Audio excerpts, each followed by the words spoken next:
Nathan's view. Wow. Wow. Cat-like reflexes.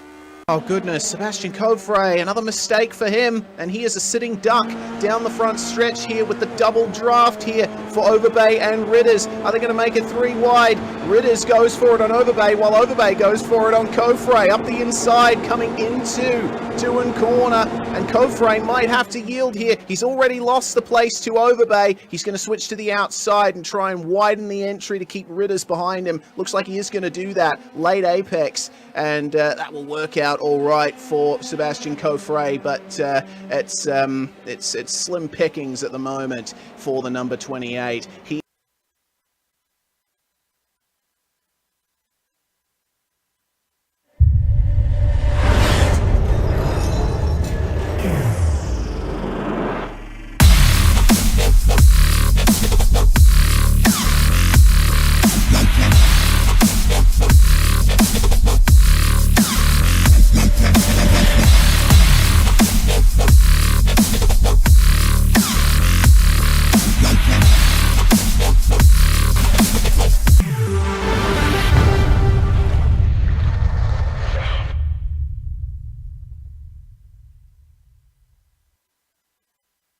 Hey there, I'm Nicholas Dubois, co-founder of Advanced SimRacing.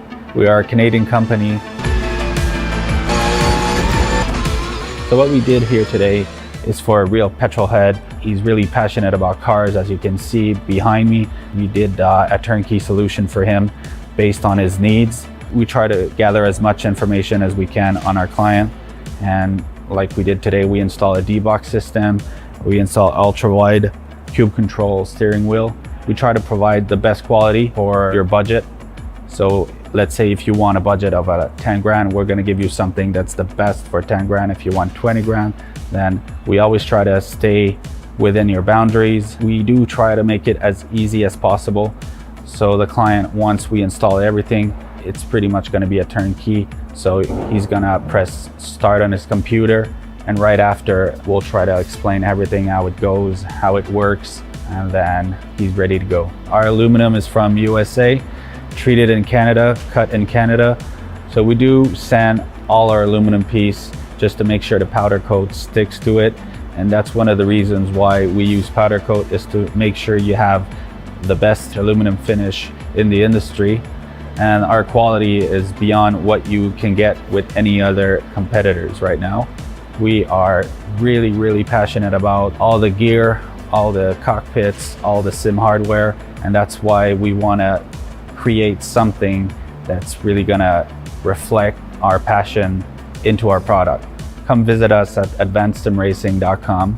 You can always reach us if you have any questions. You can call us, you can text us, you can go on Facebook, like our page, ask us questions over there, and we'll make sure to answer every questions there is. We are very passionate about what we do, and we try to make it as easier for you to go into the sim racing world, because there's a lot of gear, there's a lot of options, but let us guide you through your process, and let's hope you'll be an Advanced Sim Racing customer.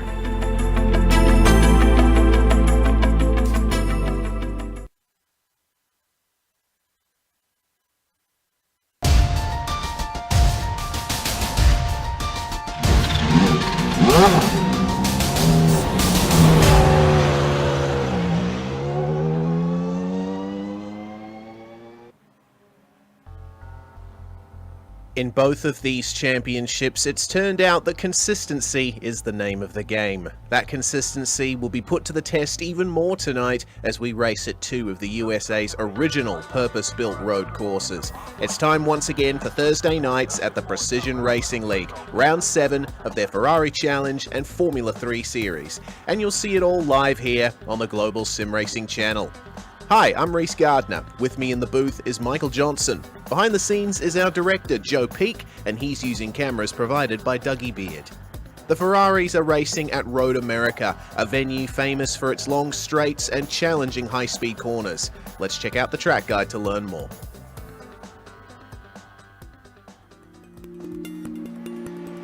Welcome to Road America, Nicknamed America's National Park of Speed, it's easy to see why just by looking at how the track is laid out. Long straights are a major feature, and drivers will build up incredible momentum before they find themselves interrupted by tight 90-degree corners. In fact, for a 4-mile circuit, it has shockingly few turns. It also has little in the way of variation in layouts. The main course is only broken up once with a single chicane added in the bend version. But don't take this to mean that it's a boring track. Elevation change happens many times over a lap, with a few places taking you into corners which are quite blind. But two of the turns on the back half of the course are perhaps the most distinctive. One is the carousel with its more than 180-degree radius. It just feels like it never stops. The other is the kink. Terrifyingly fast with very little runoff, it can end someone's race in a flash. As you'd expect, the heavy braking zones make for some ideal overtaking spots. Turn 5 sees plenty with its downhill entry. The hurried downs can offer drivers a chance at a sneak attack if you're brave, and then Canada Corner gives you one last shot before the lap is over. It's no wonder major organizations such as IMSA, IndyCar, NASCAR, and the SCCA all host major races here. All in all, many drivers rate this track as the best track in North America. Many who hop in the seat and try it can quickly understand why.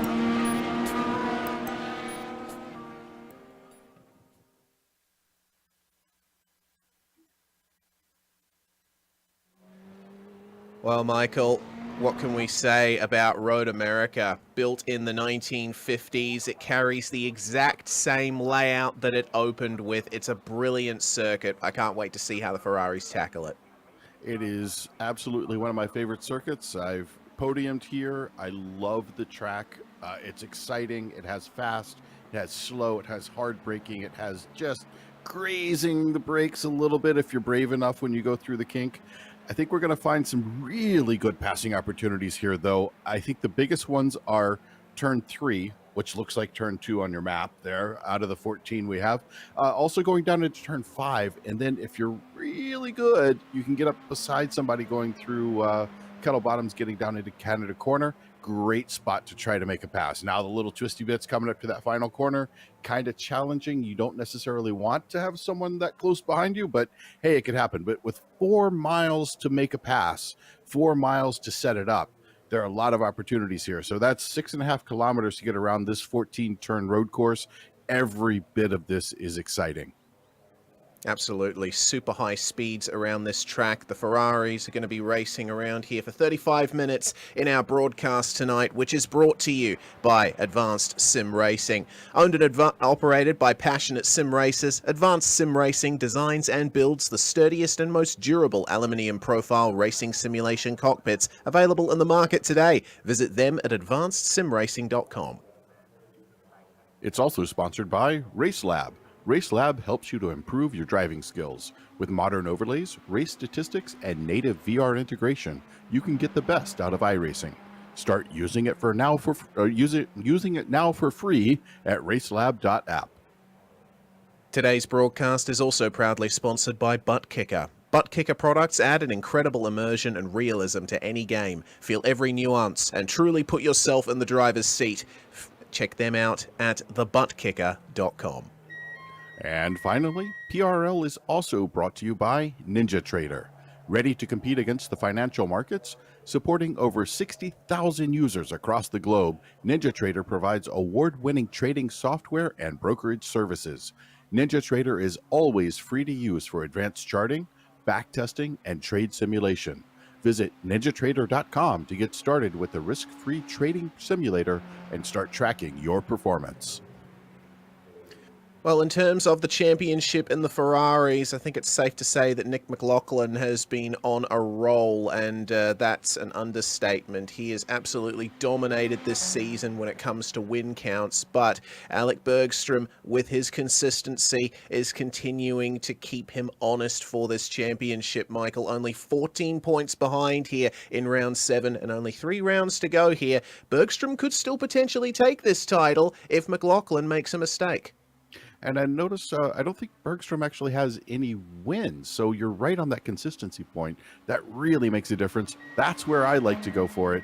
Now, if we look at the teams, though, it's pretty tight. We've got Eagle Vision Racing out front with 265 points, and only 8 points behind that is Viking Hot Rod Racing. Another 7 points, 15 off the leader, will get you to Clovalve Racing, with F-Fred Racing 22 points back, and Car Ramrod 93 points back.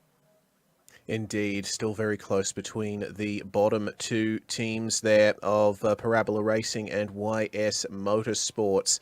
Now, the way things are going to go here tonight for 35 minutes around Road America, every driver is running the exact same setup. The only thing you can really change on these cars is the brake bias, and that could potentially be important around here. There's plenty of heavy braking zones at Road America. You want to shorten those braking zones as much as possible, but since this is an old school circuit with grass and gravel around the outside, you're going to have to be careful to avoid incidents. You get a drive-through penalty at 13 incidents, and you're disqualified at 17. If you get 3 incidents or less, you'll get a bonus point. Same goes for pole and fastest lap. Well, the drivers are in qualifying at the moment, and honestly, as we check out Nick McLaughlin here, rounding himself up for his first run, this is such a long circuit, Michael, and laps take so long around here, about 2 minutes and 3 seconds if you're one of the top drivers. They are not going to be able to fit in all 4 qualifying laps around here, so they have to be absolutely on the money. You absolutely do. You only have 3 to get in. You have your out lap, and getting the tires warm on that out lap is going to be a huge factor for these drivers. It takes a couple of laps normally. On shorter courses, of course, it's going to be a little more, but on this long course, it takes a while to get these tires warmed up. There's a lot of straightaway time. Now, the heavy braking does help, but it's just difficult to get heat in those tires. So what you'll probably see is, coming towards the end of one of the laps, probably that out lap, you're going to see people start to slow down and just kind of try to really throw some weight over onto the tires. Just wiggling back and forth doesn't do much of anything. If you get the weight of the car hard, heavy down onto those tires, you'll start to build some heat up in there. And you may even see people maybe dragging brakes a little bit. I'm not sure how effective it is in the sim, but I can tell you it works in real life. So get some heat in those tires, and then you can make the most out of those basically 3 laps that you're going to get after that. Indeed. It does work in the sim. Some might say a little too well. There's been a little bit of controversy in the sim racing community as of recent surrounding that. But if you do it in such a way that it's similar to how you do it in real life, I don't think there's much of a problem with it. Let's see then if Nick McLaughlin can nail this lap and nab himself another pole position here at Road America, out of the final corner and up this long hill to start things off, and flashing the headlights on his way towards it. He is obviously aware that he is being watched. Very long front straight here with an incredibly long run to turn 1. If you get a good run off the rolling start, you can certainly pull a move into this very fast first corner. Road America recently had a texture update a few builds ago that really updated it to modern sim graphics standards. But Nick McLaughlin's not going to be worrying too much about that. I think he's worrying more about keeping the rear end of his car in check. Did you see how much he was working the wheel through those first 2 turns? He was, and that's still the effect of those cold tires. He's probably not going to get his best lap here. This is kind of a bank lap.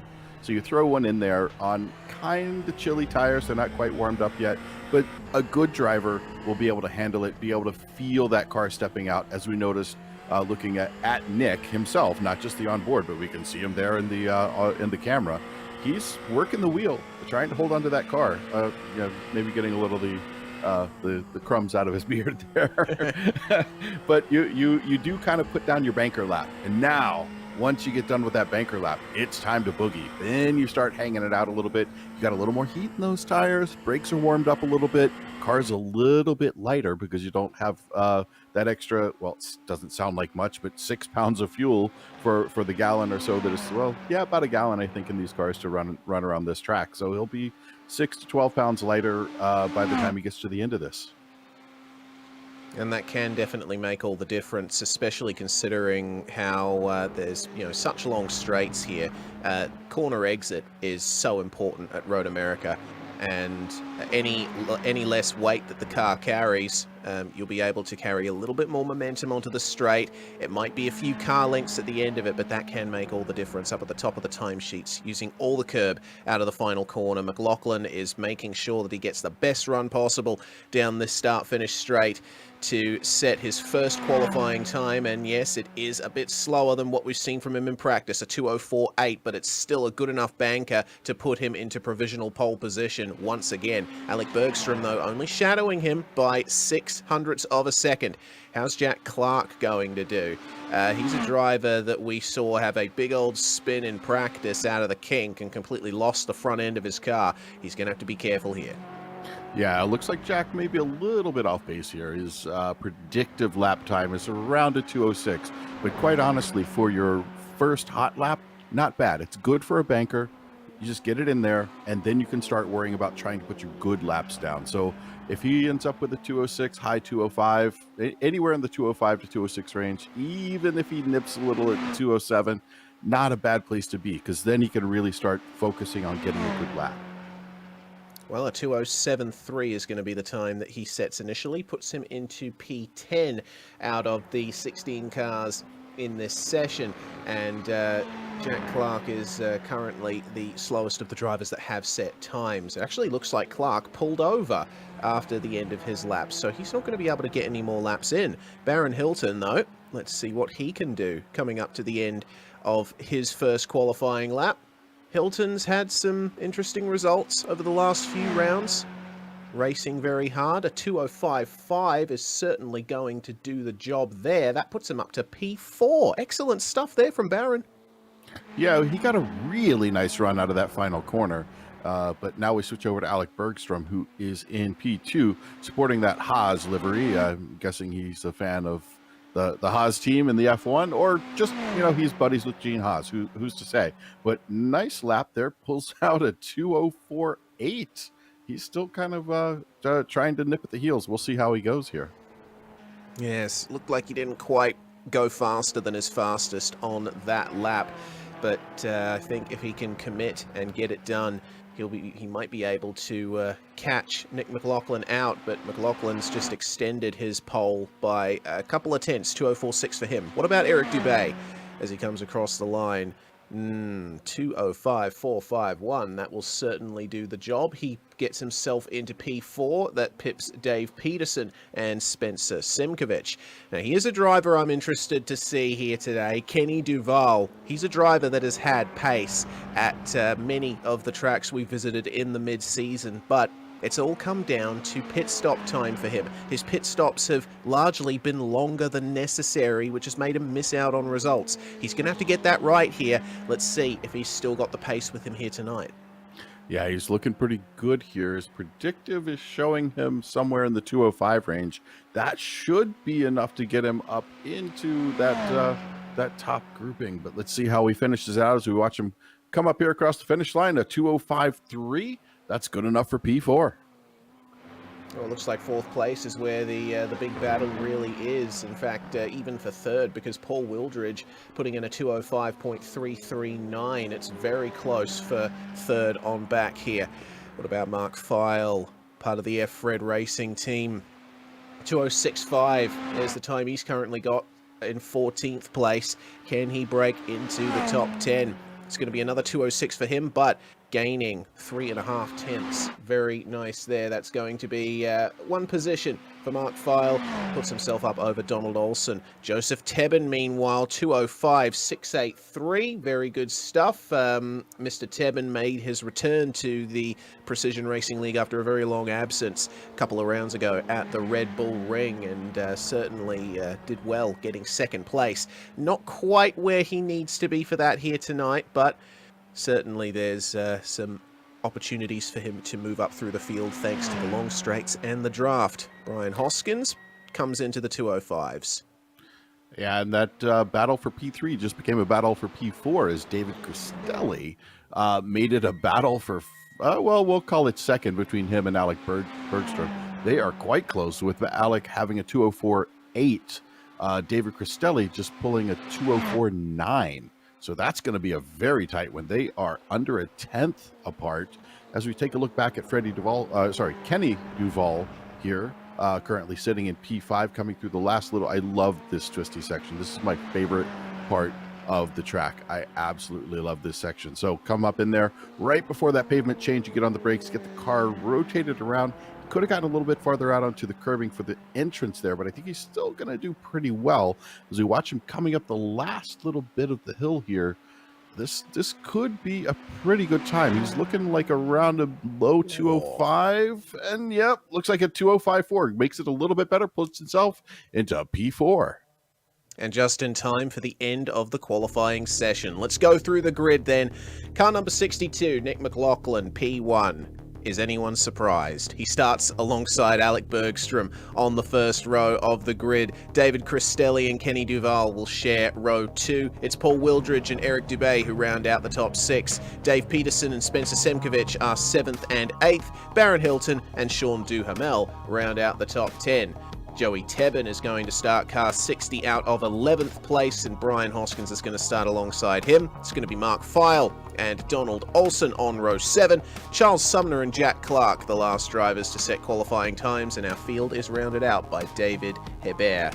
And I think a couple of drivers are certainly going to be a little disappointed here because it looks like we're going for a full-length formation lap here at Road America.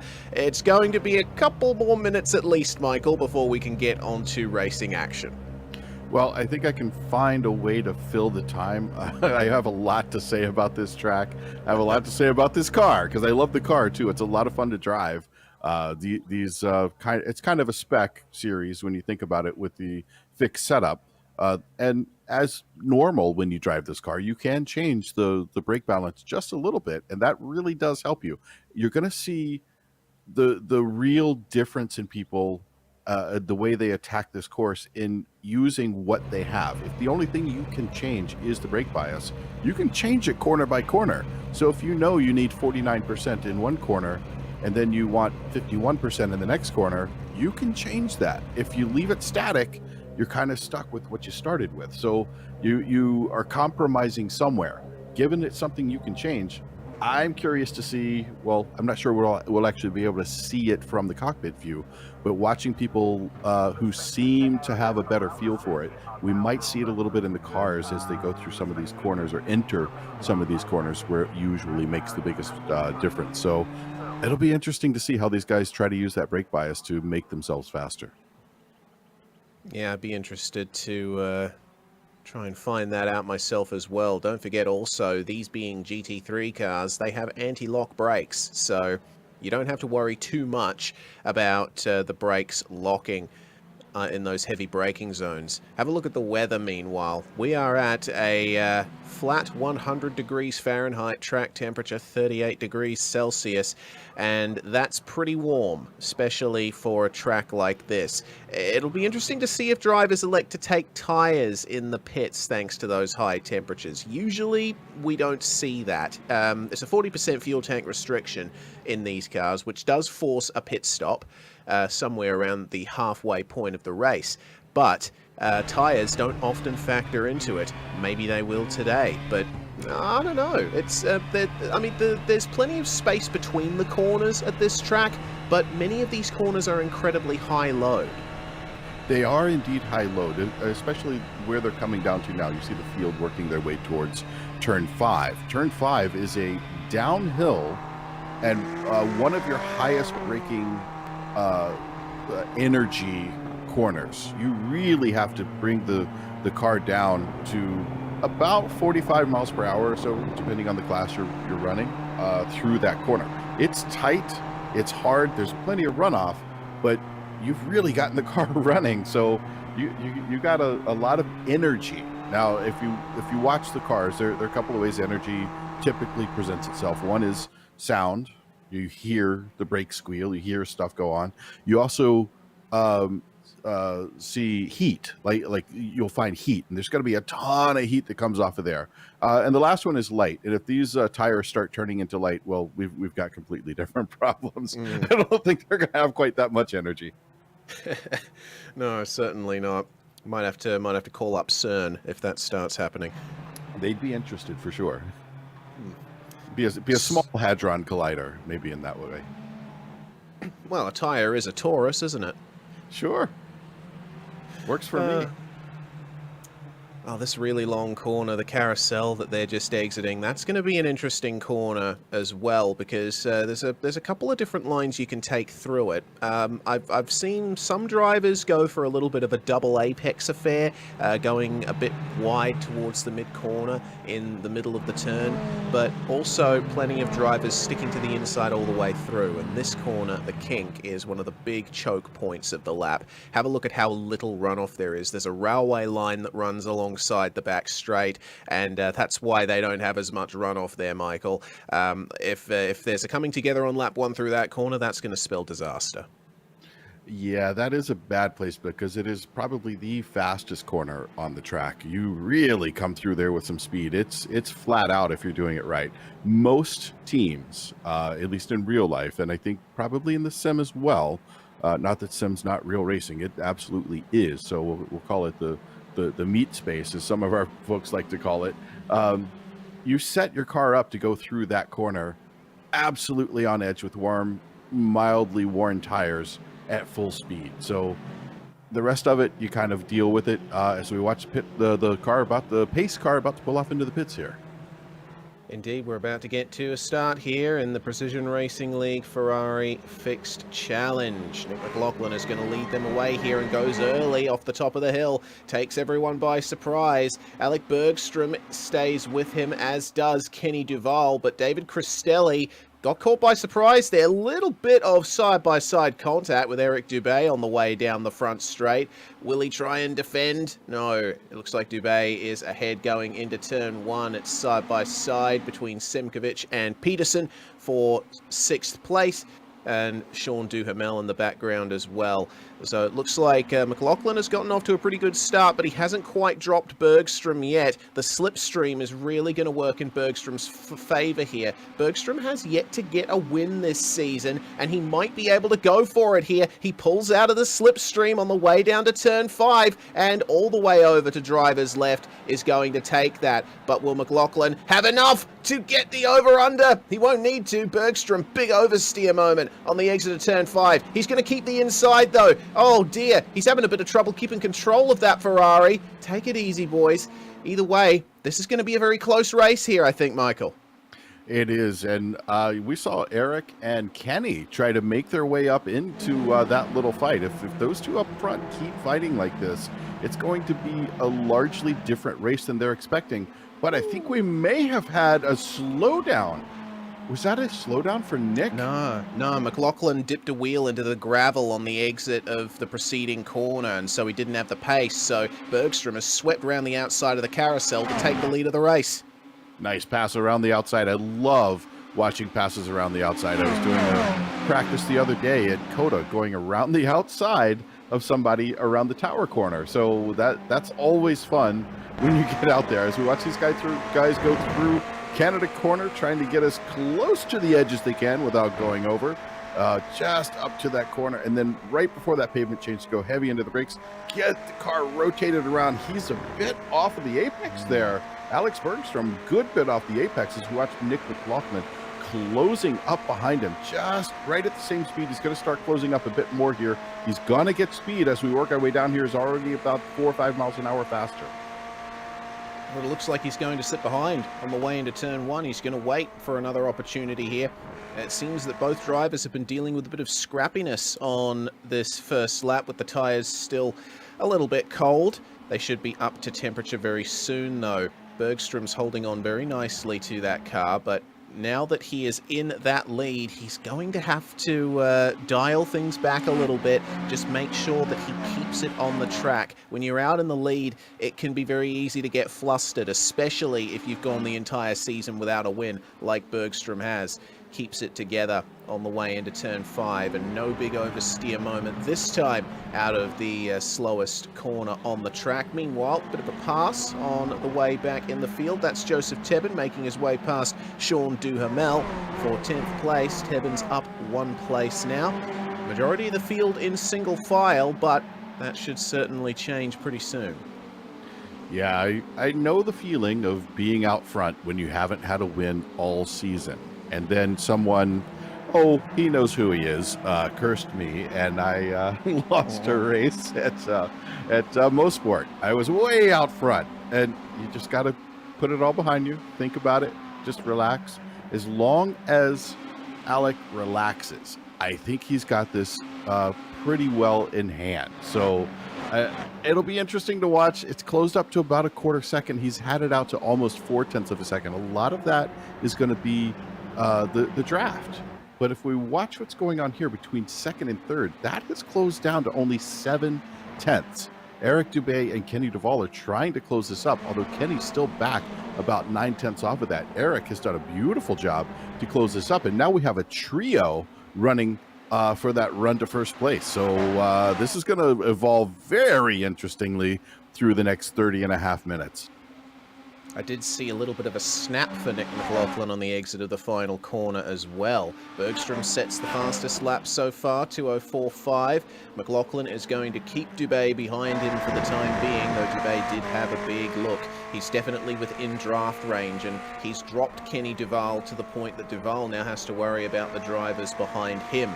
So it looks like two groups of three have emerged here, battling for the positions in the top six.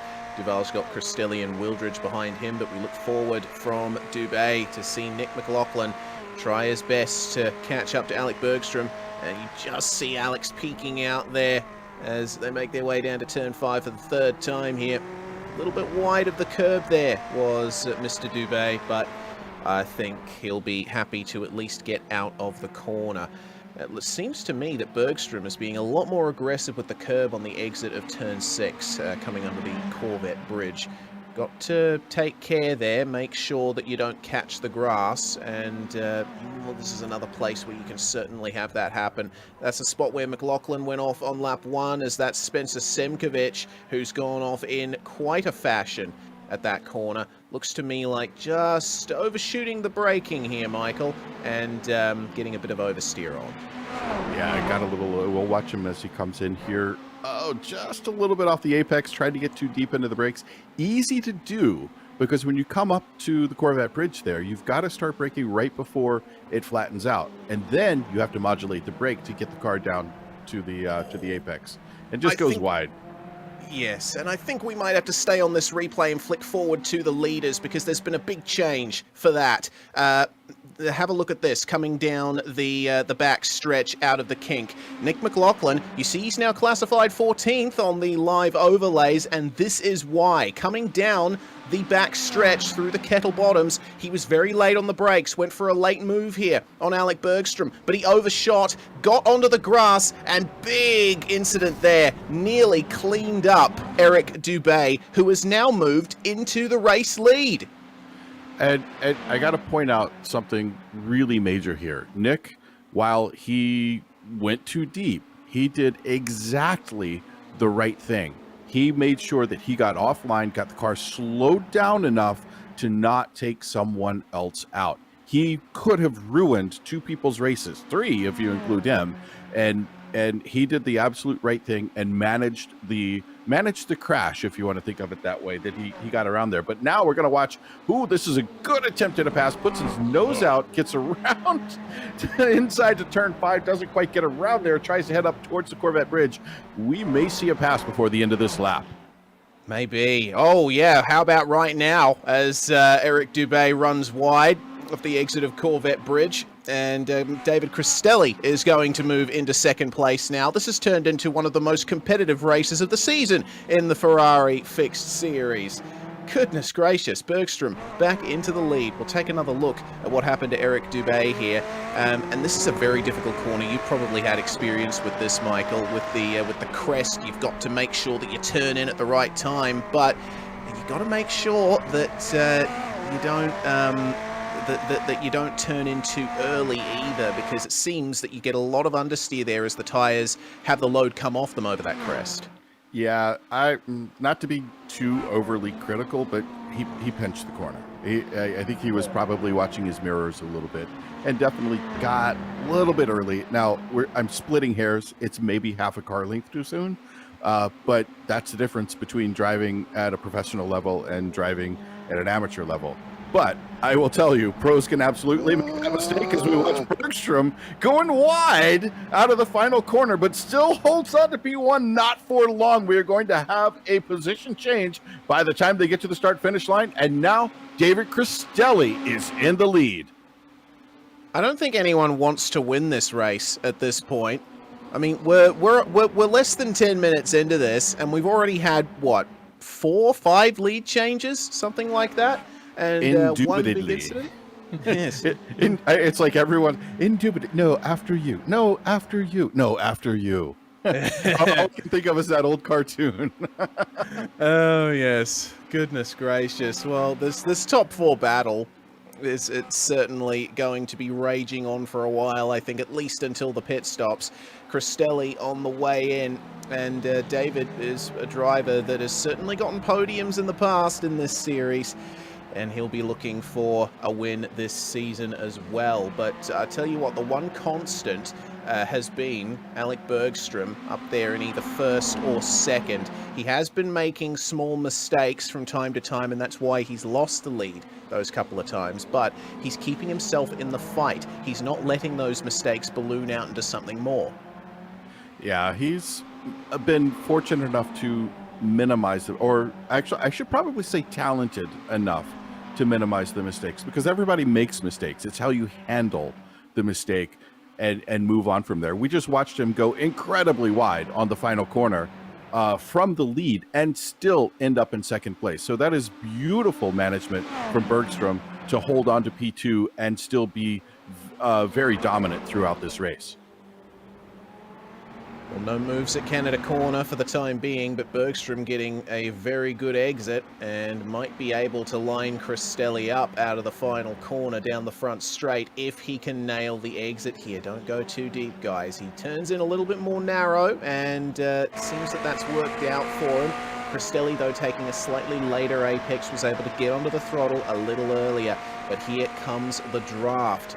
Who's going to make the move here? Bergstrom's getting chased down by Dubé and Wildridge. Wildridge has certainly had a good race so far. Dubé's up 3 positions. Cristelli's up 2. There isn't going to be any change into the first corner here. It seems that the prime overtaking opportunity around here is down into turn 5.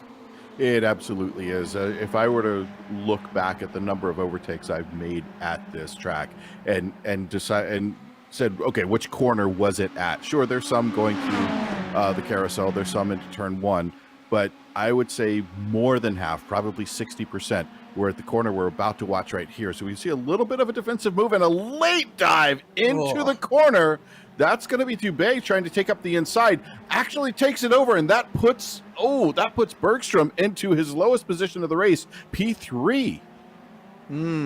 So Bergstrom losing out just a little bit. Maybe he'll start to think about pit stops here as an opportunity to get by other cars, and they got to be careful not to battle too hard, otherwise they might let David Cristelli get away. And once you lose the draft at a track like this, once you're more than about 1.5 seconds back, that's it. You're not going to be able to catch up unless you are clearly faster on your own. And Cristelli's already ballooned that gap out to 9/10 of a second, so it's borderline for these guys now.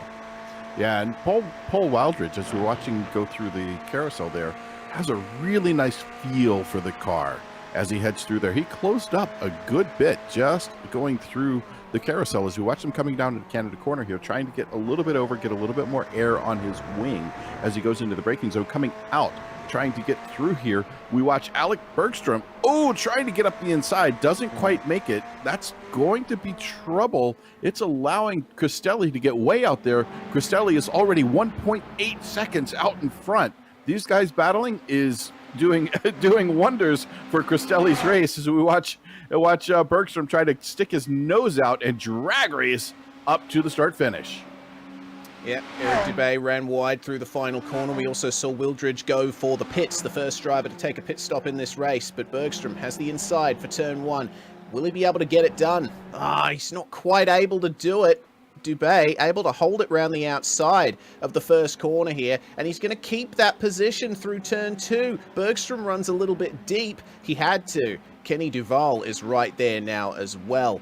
So have a look at that. It's, goodness me, how did Cristelli gain that much time? He's now in the lead by 2.9 seconds. That is ridiculous. And that goes to show. You run side by side through the first couple corners here at Road America, those very fast one-line affair corners.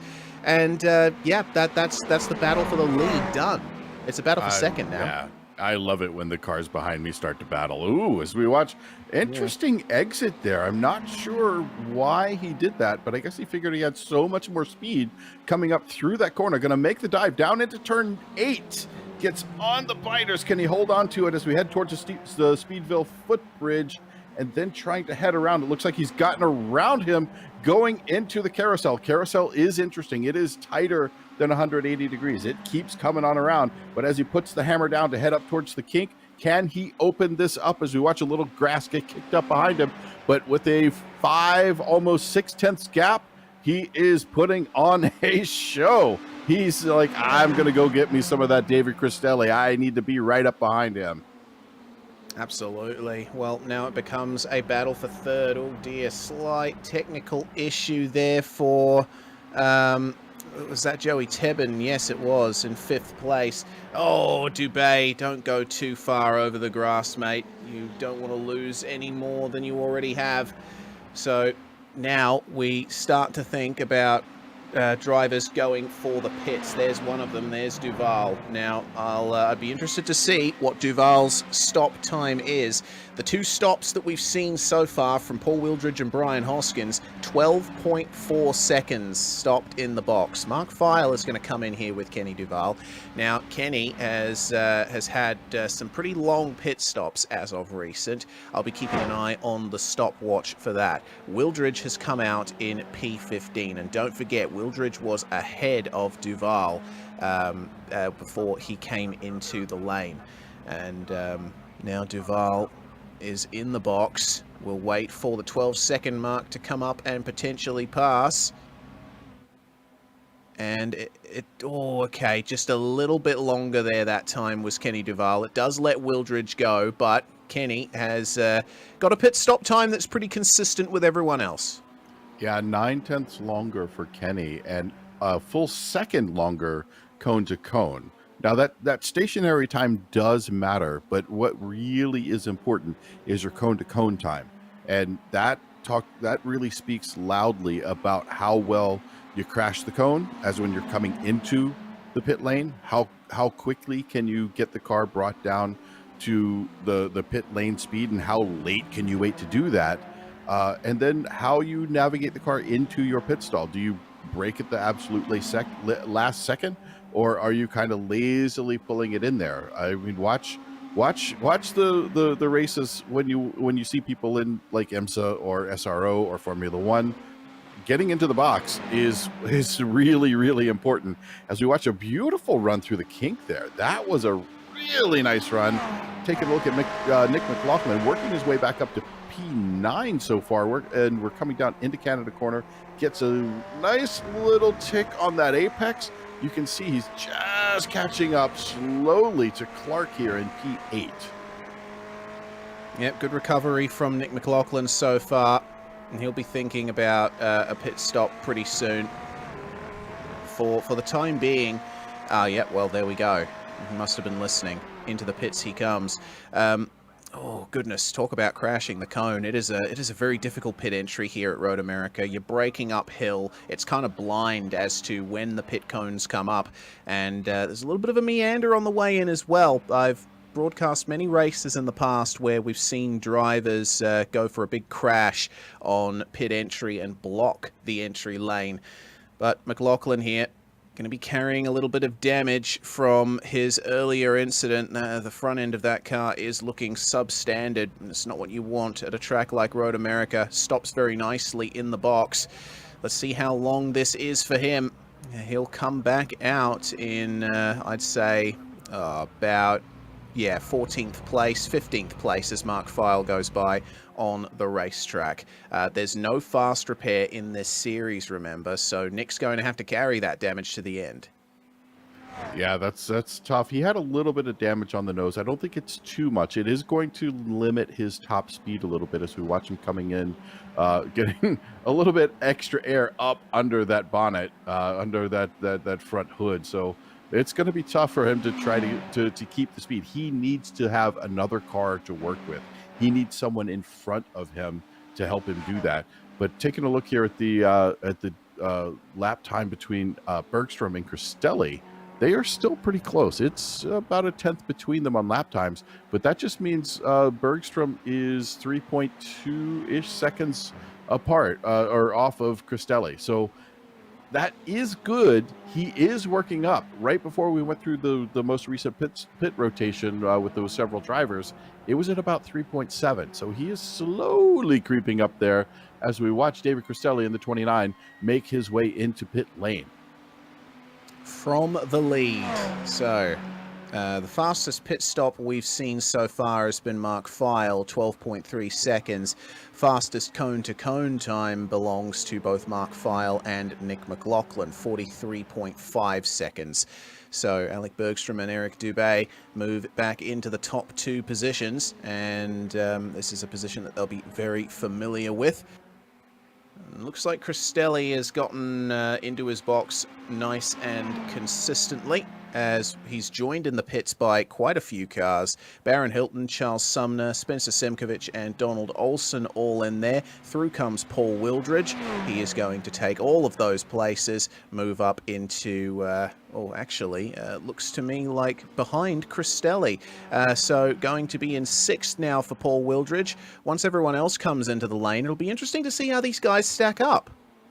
Yeah, I expect we're going to see Bergstrom, Dubé, and probably Tebben and Clark.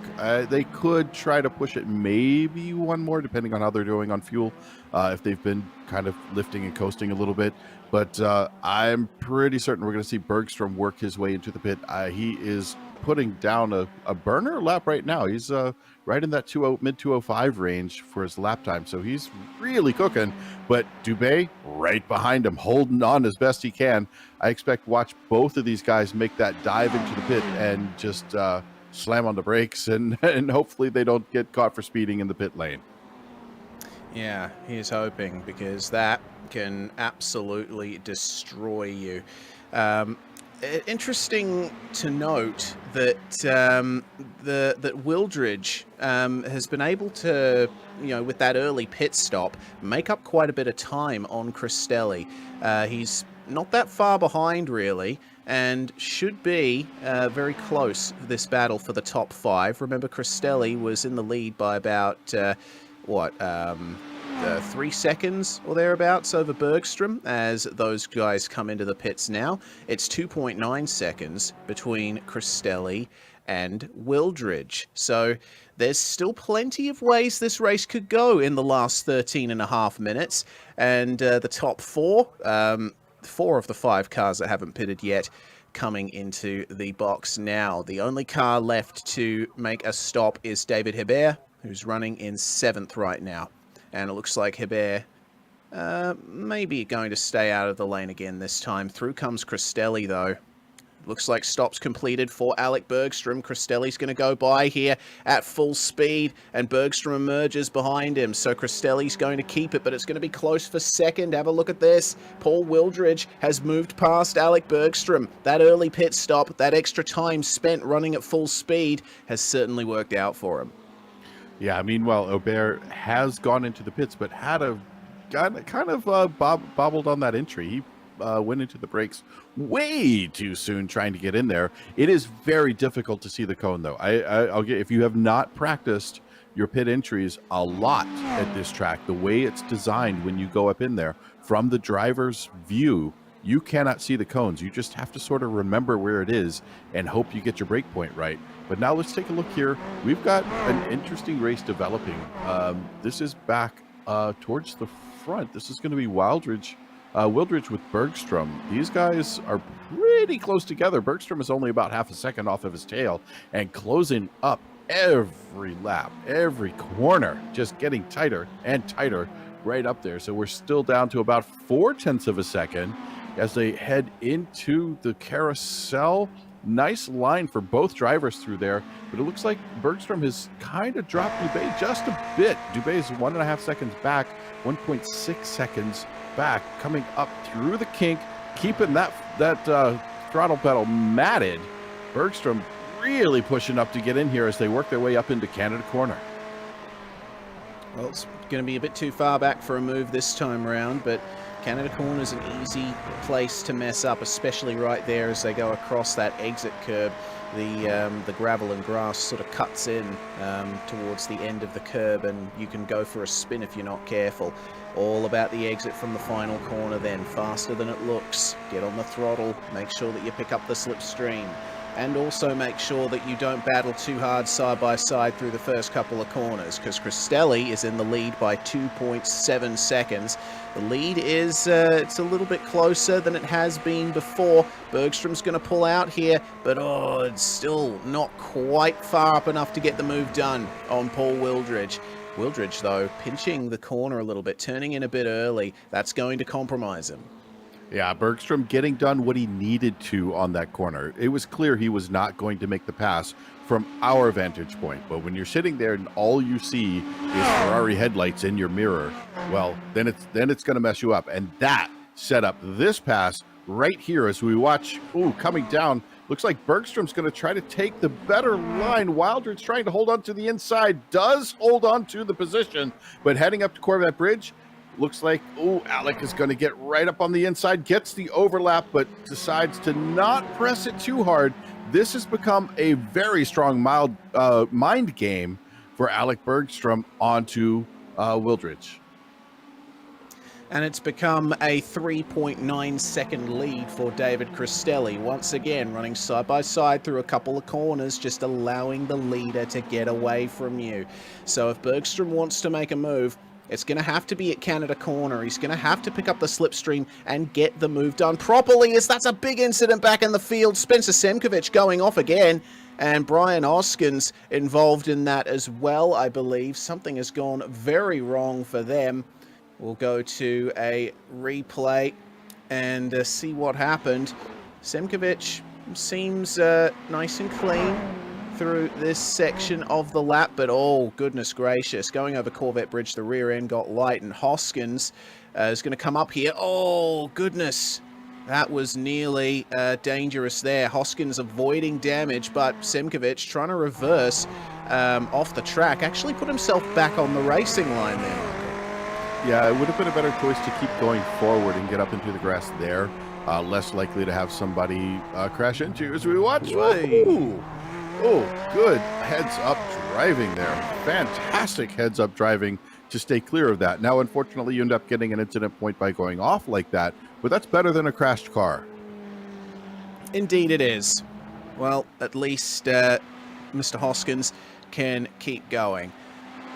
So, no change for the lead, obviously. 3.6 seconds, though, for David Cristelli. It seems like Wildridge and Bergstrom, when they're not battling like they are at the moment, they're going to go side by side again.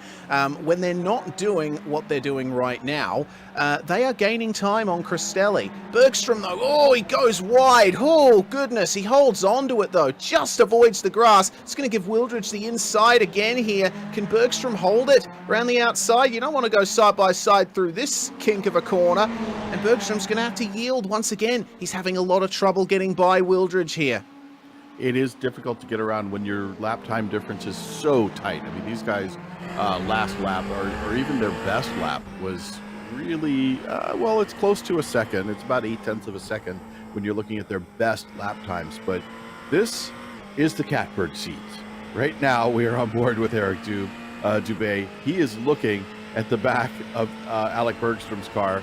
And Alec, his eyes are forward. He's not paying attention to this right now until we start to see some headlights get big in that little video screen. I think he's kind of really focused forward because he knows he should be around Wildridge. But Wildridge is doing a brilliant job holding on to that P2.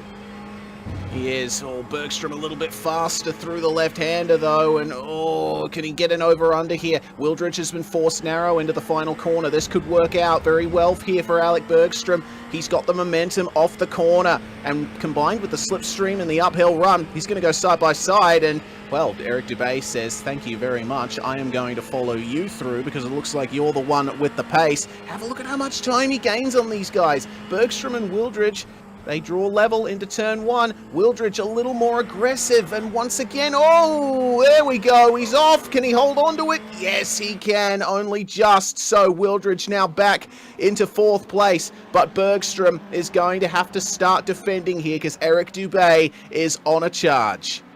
He is, but coming off of that corner out of turn 3, it looked like Bergstrom had a bit more traction getting out of there.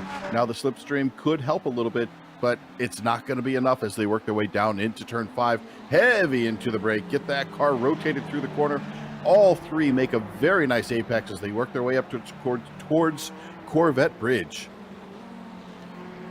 All right, so Bergstrom finally free of that Ferrari of Paul Wildridge on his front bumper. He can start looking forward potentially to David Cristelli, but with less than 6 minutes left in this race and Cristelli at almost a 4-second lead, it's going to be tough for Bergstrom to make that up.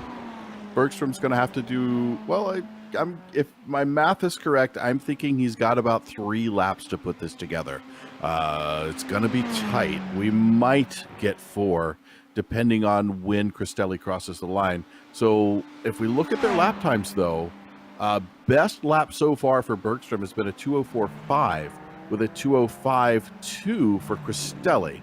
Can he come around? Oh, as Charles Sumner works, kind of spins the car going through the corner there up into the carousel. Difficult place. You do hit that dirt coming out of turn 8, and that'll really mess you up as you try to go through there. Yeah, watch him here. Down through the hurry downs and just catches the gravel a tiny bit on the exit. Oh man, that's one of those errors that you just think, oh, if I'd only been a few centimeters more to the left, I would have been looking at a very different race. And actually looks like there's probably I think he's crabbing a little bit. He looks like that car's not running true. He's definitely crabbing his way around. I think we'll watch him try to get in and get some oh yeah, look at that left hand down. Yeah. He's really struggling to bring that car around the track. Whoa! As I say, bringing the car around, I was saying the track, but the car listened to me saying come around, I think. Okay, well, looks like Sumner's going to have to bring that thing into the pits and get that damage repaired, but it remains to be seen whether or not he'll make it back out on track. That's a real shame for Charles. But we check out the battle for second once again.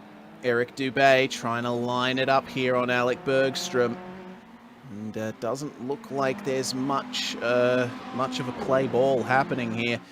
Bergstrom is trying his best to hold on to second place, and it looks like he's getting that done. But have a look at how aggressive Dubé is on the brakes. That's where he's making up most of his time. Yeah, now the question comes, is he going to obliterate those front tires by putting so much energy into them when he goes into the braking zone? It helps to get close up there, but honestly, braking for a corner is important. Exit of the corner is more important, and that's where Bergstrom is really doing a great job. I mentioned it earlier when he came off one of the corners, saying how well he pulled away. I think it was coming out of turn 3 and was able to keep ahead of the car, even though it was in draft behind him fairly close, all the way down to turn 5. So that corner exit is where it's really important as we watch these guys come up to turn 14. As you mentioned, Dubé going deep into the brake zone. Oh No, Bergstrom. That's going to be bad for both of them. Yeah, it is. They're going to be side by side down the straight. Looks to me like Dubé's going to clear him here. But Bergstrom is going to have to fight to take back second. He can't afford to make any more mistakes like that because remember, Nick McLaughlin, he had his big incident early on. He's going to finish probably around 8th position. Bergstrom needs to hold on to every position he can. He needs to make sure that he gets it home because that could make all the difference in the Drivers' Championship battle. Yeah, McLaughlin right now sitting in P8. He's about half a second off of Mark File in front of him. So he has a chance to make up just a little bit more, but not a lot of time to do it. Only 2 minutes left in this race. We are at the 2-minute mark. So when we see Cristelli, or the way this race has gone, whoever it is who crosses the finish line after that timer runs to the point of no return, then we'll be able to determine how much farther up the field he can get. He's got 2 cars fairly close. There's Sean Duhamel right in front of Mark File as well. Does McLaughlin have the pace to get up around him? Well, if File keeps going off track like that, it's going to be easy to stay ahead of him for sure. Absolutely. Well, that's now up into 7th for Nick McLaughlin, and Duhamel goes off just ahead of him as well. Drivers are starting to get a little bit fatigued here at the end, I think, as McLaughlin sweeps around the outside of the carousel.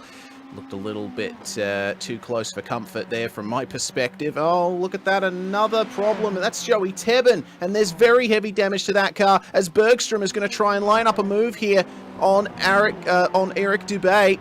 Not going to happen. 55 seconds left in the race. The next lap is going to be the last lap. David Cristelli 3 seconds ahead of these two. Bergstrom needs to get that second place back. Every single position that Nick McLaughlin gains is another few points that Bergstrom will lose out on. And this is a very good run for Bergstrom. The stewards might have a kind of sideways glance. This is 3 moves so far for Eric Dubé going down the straightaway, but Bergstrom heads out to the outside, tries to get into the sticky side for the braking zone, looking for it on the exit, gets into the brakes just a little bit early. Dubé, we know, is late on those brakes, trying to come down here in through turn 2. You can see it actually is a turn right there as they work down into turn 3. Getting the power down, goes much wider, gets into a good position, really putting the power down. Don't think we're going to see a pass right here. Oh, McLaughlin! No! McLaughlin again! And that's on the exit of turn 1. Even heavier damage now to Nick, and he made that mistake all on his own. Well, it looks like that's going to be a little bit of extra breathing room here for Alec Bergstrom, but don't get the wheels into the gravel too much, Alex. You need to hold on for this podium. You might as well take 3rd place at this point, but I know that Bergstrom is a racer. He's going to be fighting as much as he possibly can. These last few laps have been absolutely chaotic. We've seen, 4 drivers have incidents, 3 of them picking up big damage. This is ridiculous here at the end of the race.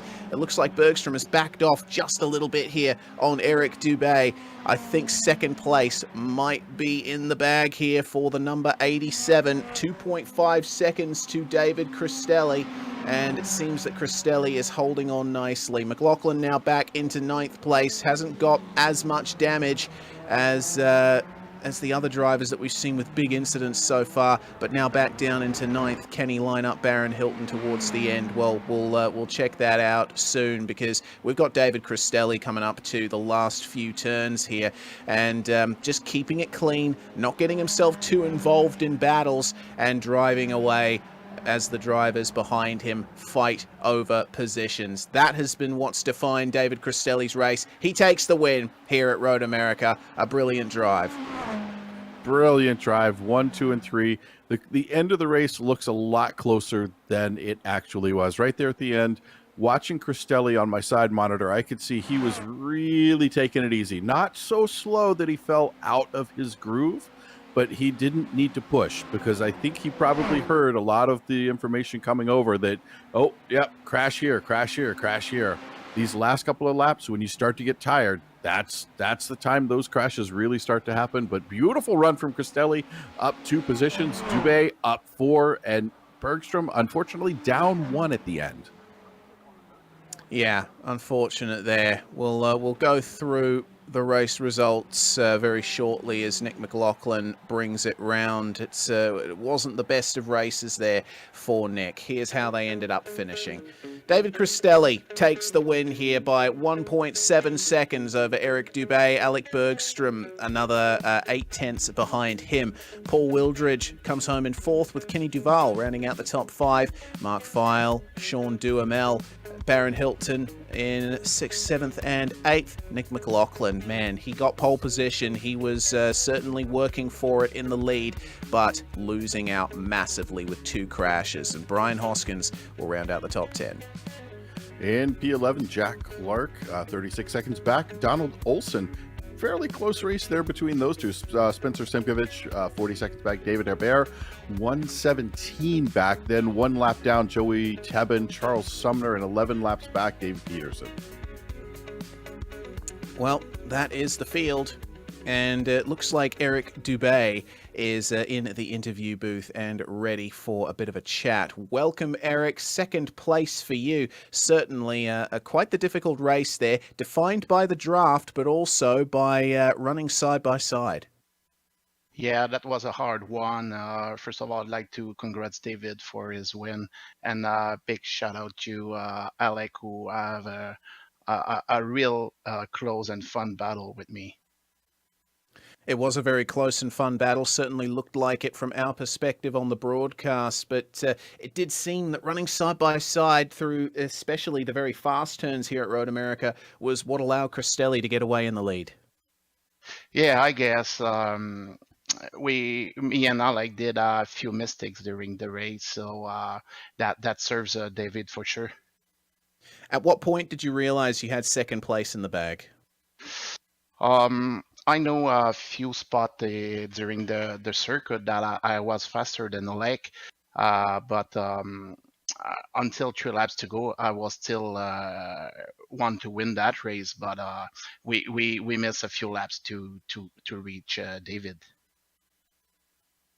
Well, nonetheless, it is a very strong second place for you from a 6th place start. Certainly a profitable night, Eric. Who do you have to thank for it? I'd like to thank you guys at the broadcast for the amazing jobs, and also the guy at PRL and all the drivers in this series. Oh, that's Eric Dubé there, coming home in 2nd place in car number 87. Fantastic job from him. Fantastic job from many of the drivers tonight. We're going to step aside briefly here on the Global Sim Racing channel. When we come back, we will have Formula 3 action from Virginia International Raceway.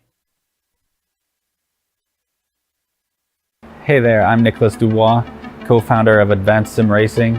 We are a Canadian company.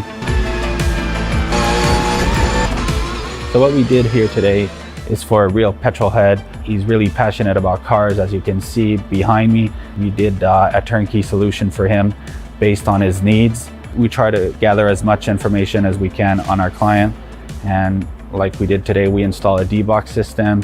We install ultra-wide cube control steering wheel. We try to provide the best quality for your budget. So let's say if you want a budget of 10 grand, we're gonna give you something that's the best for 10 grand. If you want 20 grand, then we always try to stay within your boundaries. We do try to make it as easy as possible.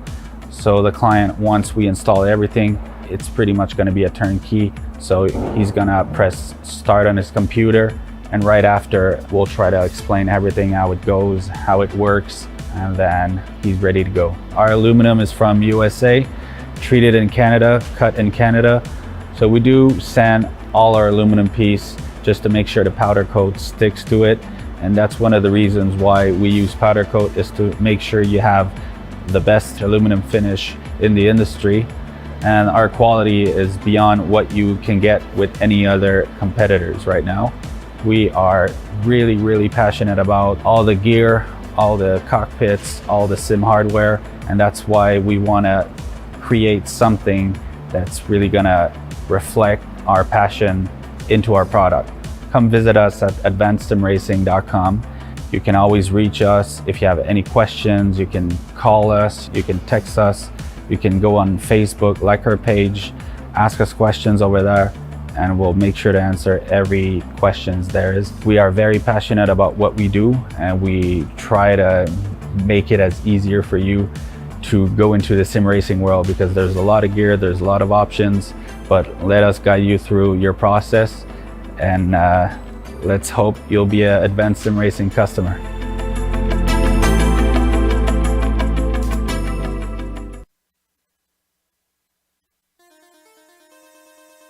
You're watching Thursday nights at the Precision Racing League. We move on to Formula 3 Series action at the magnificent Virginia International Raceway, a track with plenty of history to it, lost for a time, but returning in the 21st century. Let's learn more about it with the track guide.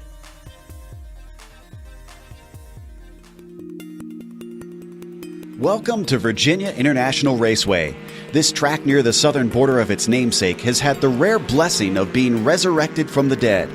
With 2 decades of use in its modern incarnation and still drawing regular visits from IMSA and Trans Am, it's safe to say that VIR is back and thriving.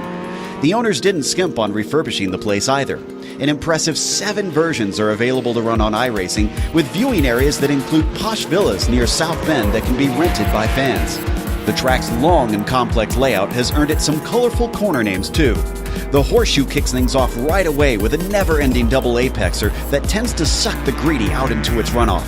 Later on, fast cars lacking downforce are sent through the terrifying climbing S's and spit out of the steep drop of South Bend. Of course, there's perhaps the most famous turn of Oak Tree, which has sadly lost its eponymous flora in real life, but is retained here in the virtual world. Let's not forget one of the scariest obstacles at the end of the lap, the roller coaster. The incredible speed drivers carry up into this blind braking zone is what causes it to require such immense bravery in order to get the most out of a lap. As you'd expect, the high number of corners makes passing rather difficult. Add in the fact that many of them are dangerously swift, and track position can wind up being a major factor in races. With the picturesque backdrop of the Appalachians around them, fans are not left wanting when they come to watch drivers face off at this historic track. It's no wonder the circuit has found success in its second chance at life.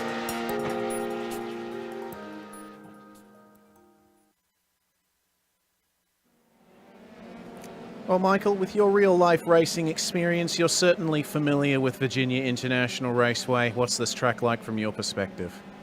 Well, one of my teams, this is our home track. Now, depending on how you count it, 17 turns, about 3.25 miles to get around here, 5.2-ish kilometers. Every corner here has a story. Every one. Horseshoe, NASCAR Bend, you get through the left hook up into Snake, the climbing S's, South Bend, lots of stories, many of them ending sadly going through South Bend. Oak Tree, unfortunately the oak tree is no longer there, but I hear there is a sapling that is growing very nicely that's going to be planted into that spot. Roller coaster, oh, I love the roller coaster. So many opportunities for passing, not just going into it, but also during that whole roller coaster section. And if you set yourself up just right going into Hogpen, your throttle point is that next to last right-hander, because the car gets compressed down into the track and you can really get a launch as you head up towards start finish and get a great passing opportunity going into Horseshoe. Biggest opportunities we're going to see are into Horseshoe, possibly into NASCAR Bend, definitely into Oak Tree, and then into roller coaster. Those are going to be our biggest points for passing. But you know what? At this track, nothing surprises me. I have passed on every single corner of this track, so it can be done. Certainly can be. Let's check out then how things stand in the Formula 3 Championship. Michael Diaz, taking victory last week at Phillip Island, moves into the championship lead, but have a look at how close it is between Negrete, Fournier and Overbay. That top 4 is certainly going to be up for grabs towards the end of the season. Robert Ridgway in 5th place with Byron Daly in 6th. He's finished in the top 5 in every race he's done so far this season. And your favorite driver there, Michael, Takeshi Kita, Mr. Sneaky, has snuck into 8th place, but he could be under threat from Sebastian Cofre and Fernando Rodriguez. Yeah, that's a pretty tight grouping there. I mean, all through that last bit of there, probably P6 on down. But if we take a look at the AM standings, we have Greg Doucette. He's at 149 points with Jonathan Almanar, SDS Racing Team Blue, 22 points back, tied with Matthew Gunderson with Blown Tranny Racing, 23 points back. Only 1 point beyond that, we have Neil Alexander and Richard Swindells, both right there. Brad Miller, 27 points back, 28 for Manuel Vargas.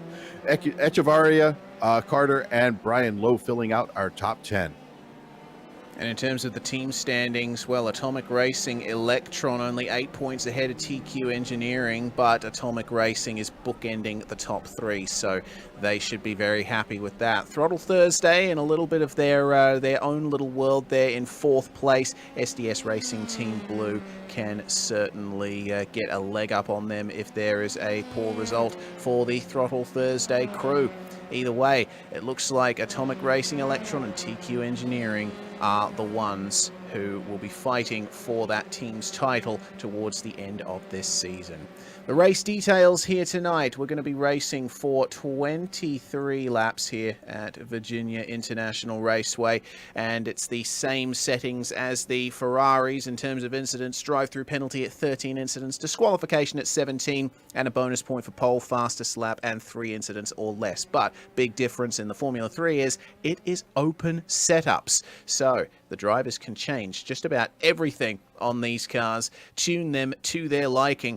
And Michael, that's incredibly important for a track like VIR. There's plenty of bumps, dips and dives in this track, and every single corner is different. So a fixed setup is not going to work too well here. Well, fixed setup is frustrating because it's just what it is and you have to deal with it.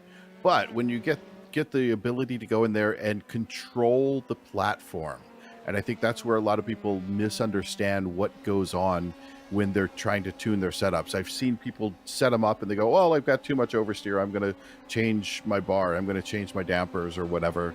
Really what you are trying to do is control the platform. You want this aero platform to be as stable as possible. And when you can get that to be really stable, you have more control of the car, because so much is aero defined, especially with these formula cars with these giant wings on them.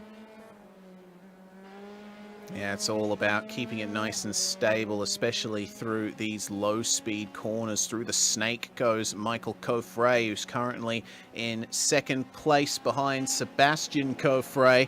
Let's see how he does here through the S's. This very high-speed, flat-out sequence of turns. Takes the curb nicely. The South Bend going to be kind to him. Looks like it, though he did dip a wheel into the grass just before. Oak Tree is going to be a big point of contention in these cars. You don't want to run off into the grass, otherwise that is going to be a trip straight into the tyre barrier. His fastest lap is a 1 minute 40.1, and he hasn't got any draft assistance here coming down the back straight of Madison Avenue, so I'm not too sure if he's going to be able to improve on it. It's all going to come down to roller coaster and hog pen. Yeah, and another place people, I think, don't understand they can make up a lot of time. Obviously, Oak Tree leading out onto the longest straight. Obviously, Hog Pen leading to the 2nd longest straight, which is also really long. But one of the spots where people can make up time that I think they discount is South Bend. And we just watched Michael Coffray run through there, and he had a good quarter of a car width to his right side to be able to go just a little bit faster. And people are like, Michael, a quarter of a car width, does that really matter? Yes, it absolutely matters. If you have a quarter of a car width, that's 1, 2, 3 miles per hour, a good 5 kilometers per hour that you could have gone faster through that corner.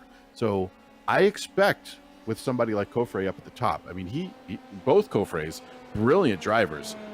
They may be sandbagging a little bit, just trying to get some laps in and be out there protecting their position, because we are in qualifying. It is an open qualifying for 30 minutes, and they may be protecting that out there ready to jump if they need to.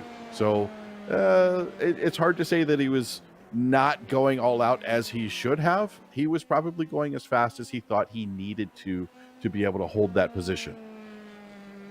Yeah, potentially. The Coffrays, they certainly do have pace, but when it's come into the races, they just haven't been able to see it through to the end and get the results that they need. I mean, the fact that Sebastian Coffray is currently on provisional pole as Greg Doucette, who took the AM class win last week at Phillip Island, improves there. Alex Fournier goes into 4th. I was going to talk about Sebastian Coffray. he is the one driver in the 1 minute 39s at the moment. He is clearly the fastest driver here today, but when he's been involved in battles, he's just made small errors that have snowballed into massive incidents, and that's really cost him over the course of this season. 2 DNFs in a row, and he's down to 9th place in the championship. He does still have 4 rounds, including this one, to get his season back on track though, so he is hoping that he'll be able to hold on and get a couple more wins under his belt. What about Michael Overbay? Well, he's not going to improve on that lap, but the fact that Overbay is 4th in the championship with the race win at Bathurst a few rounds ago, certainly showing that consistency is key once again. Yeah, Overbay making a nice run through turn 1 through right there, trying to get the car around into NASCAR Bend. I'm not sure. I think, is that time left? No, that's time between the sessions. So we have the checkered flag out with a little pause and time to kind of let this session wind down. All right, well, drivers that are currently on laps will be able to finish them, one of them being potentially Michael Blaze in car 99. And Blaze is currently down in 26th place, second last of the drivers that have set times. He'll be hoping to improve on a 43.8. He's got 1.4 seconds that he needs to gain, but doesn't look like he's going to improve that much. 1 minute 43.1 for Michael. And last few cars then coming across the line, Greg Doucette up to 13th place, and it seems that is going to be the end of it, at least from what I can see. Everyone has completed their laps, so we can go through the grid for the Formula 3 series. It is a Cofre front row lockout. Sebastian and Michael on the first row, with Moises Caraballo sharing row 2 with Alex Fournier. Justin Negrete and championship leader Michael Diaz in the pro class start 5th and 6th. Michael Overbay is going to start in 7th alongside Max Shabley, and then it's Brett Thurman who takes the AM pole position, starting alongside Robert Ridgway. On row number 6, P11, we have Raymond Day next to Ho Yin Lung in 12th position, Greg Doucette in 13th, Rodriguez in 14th, Caranjas in 15th, Mr. Sneaky starting from P16, good spot to work his way up the field, and then we have Heffernan, Daly, Vargas, and Richard Swindells fill out your top 20. Jonathan Almanar is going to start out at 21st alongside Matt Gunderson, with James Carter starting alongside Matt Dinsmore. Tyler Gore starts in 25th place, Michael Blaze in 26th. Barry Cochrane is the last of our cars to set a time, with Brad Miller not setting a time in qualifying, starting off the back of row 14. We've got 28 cars here tonight. A little bit less than what we saw at Phillip Island, but still, this is going to be a fairly stacked field and lots of potential for really good racing here. So, now we've got to think about the run into turn 1. It's a reasonably long run into turn 1, Michael, and not to mention it is quite a tight corner at the horseshoe as well. Bit of a different situation to what we saw at Road America and the Ferraris. Yeah, there's a run there as well, but this one is much slower. It comes back on itself. If you think about Road America, it's a very wide entry. You got a lot of run. Well, in real life, you have a little more runoff than you do in the sim, but it's a long runoff there, and it's only 90 degrees. Here, you have to bring the car all the way back around 180 degrees, so it is a lot slower. In these cars, probably a first gear turn. I'm trying to think how high first gear goes up on these as we look on board here with James Carter getting ready to start the race. Got his fan going, staying cool. Yes, well, let's see how warm he ends up getting, starting out at 23rd place. He's way deep in the field, and if there's a crash in the opening sector, he'll have to have his reaction times on point, and it's very easy for there to be incidents in the opening sector here at VIR.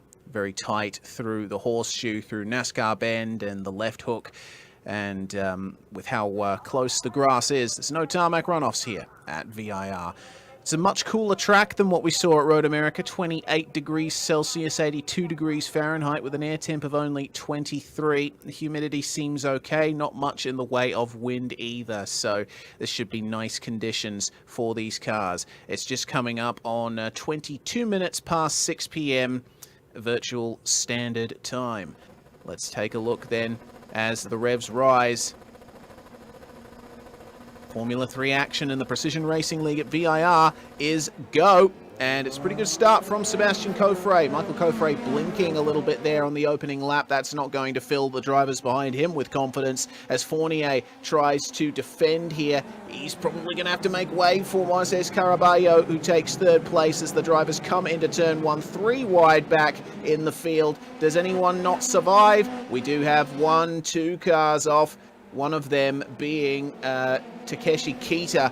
Very unfortunate there for Mr. Sneaky. He's all the way back to the back of the grid. I think he's just trying to be extra sneaky today. Unfortunately, 12 positions off his starting point. But as we look back to the front, it is still the Coffret show. They're doing it up front there with only about a half a second between them. 7/10 back to Caraballo, and Diaz about 3/10 off of him. Yes, there was a very big incident back in the field, though. Alex Fournier, one of the drivers involved in that. It looked like an absolute parking lot down through the left and right hook. Drivers involved, including Fernando Rodriguez and Greg Doucette as well. Looked like Nicolas Caranges was an innocent victim in all of that as well. So a lot of drivers having big issues here on the first lap at VIR, but the top 5 have broken away from the rest of the field. It is Coffret, Caraballo, Diaz, and Negrete, your top 5 at the moment, and it looks like Sebastian is holding on very nicely. Doing a nice job to hold on to that lead. Still about 6/10 of a second, but don't expect too much. This is just the first lap, and it's not time to make moves yet.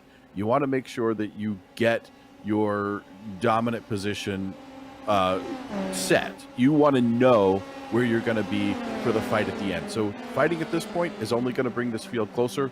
This little pack really needs to pull away from the rest. Have a look at this then, coming through the exit of the corner.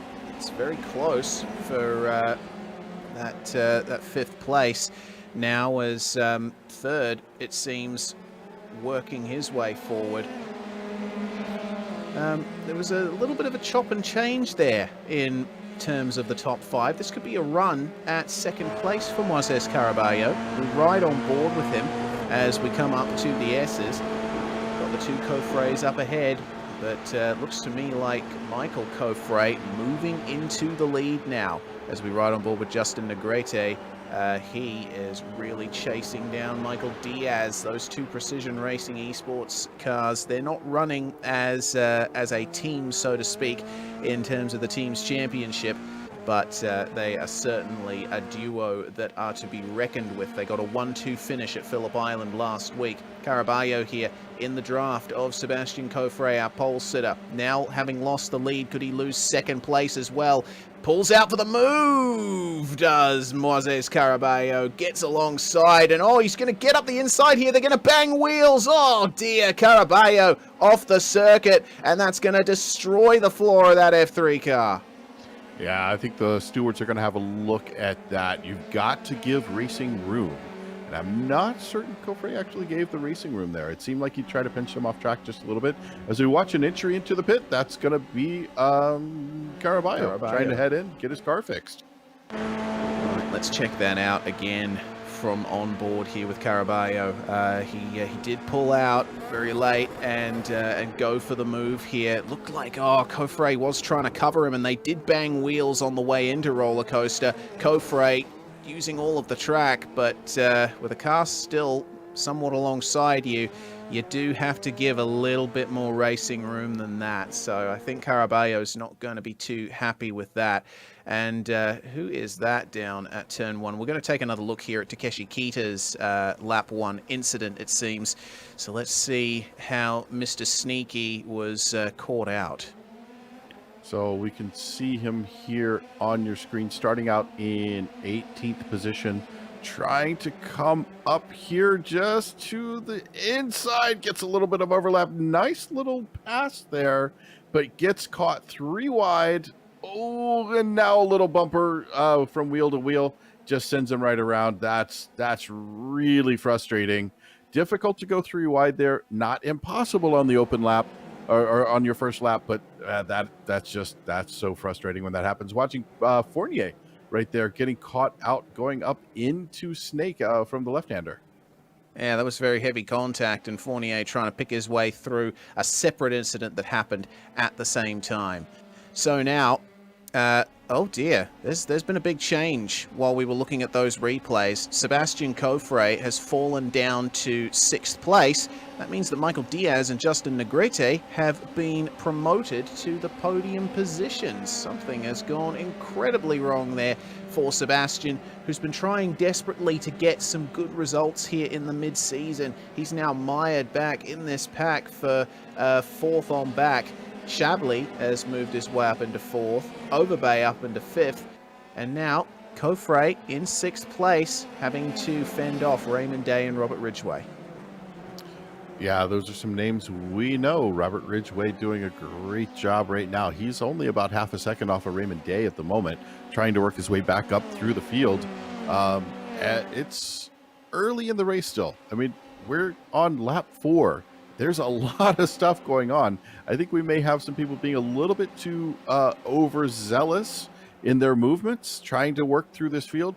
This is the point of the race where you can't really afford to do that. But we come back up front. Negrete and Diaz. Diaz trying to hold on to this P2. Negrete wants a piece of this. Look at him as he comes off that oak tree corner to head up the hill.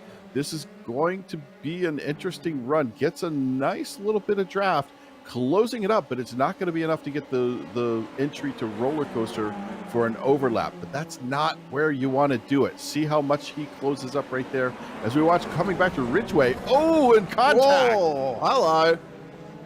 Goodness gracious me. Way off was Raymond Day. That was quite difficult there. I think just getting on the brakes for roller coaster, a little bit of contact there that Ridgway made with him, and then Ridgway had to make way for Byron Daly as Justin Negrete sets the fastest lap of the race. Man, there's incidents happening everywhere here as Negrete and Diaz are side by side out of the horseshoe. And let's see how this works out between them. Diaz holding on to 2nd, coming into NASCAR Bend.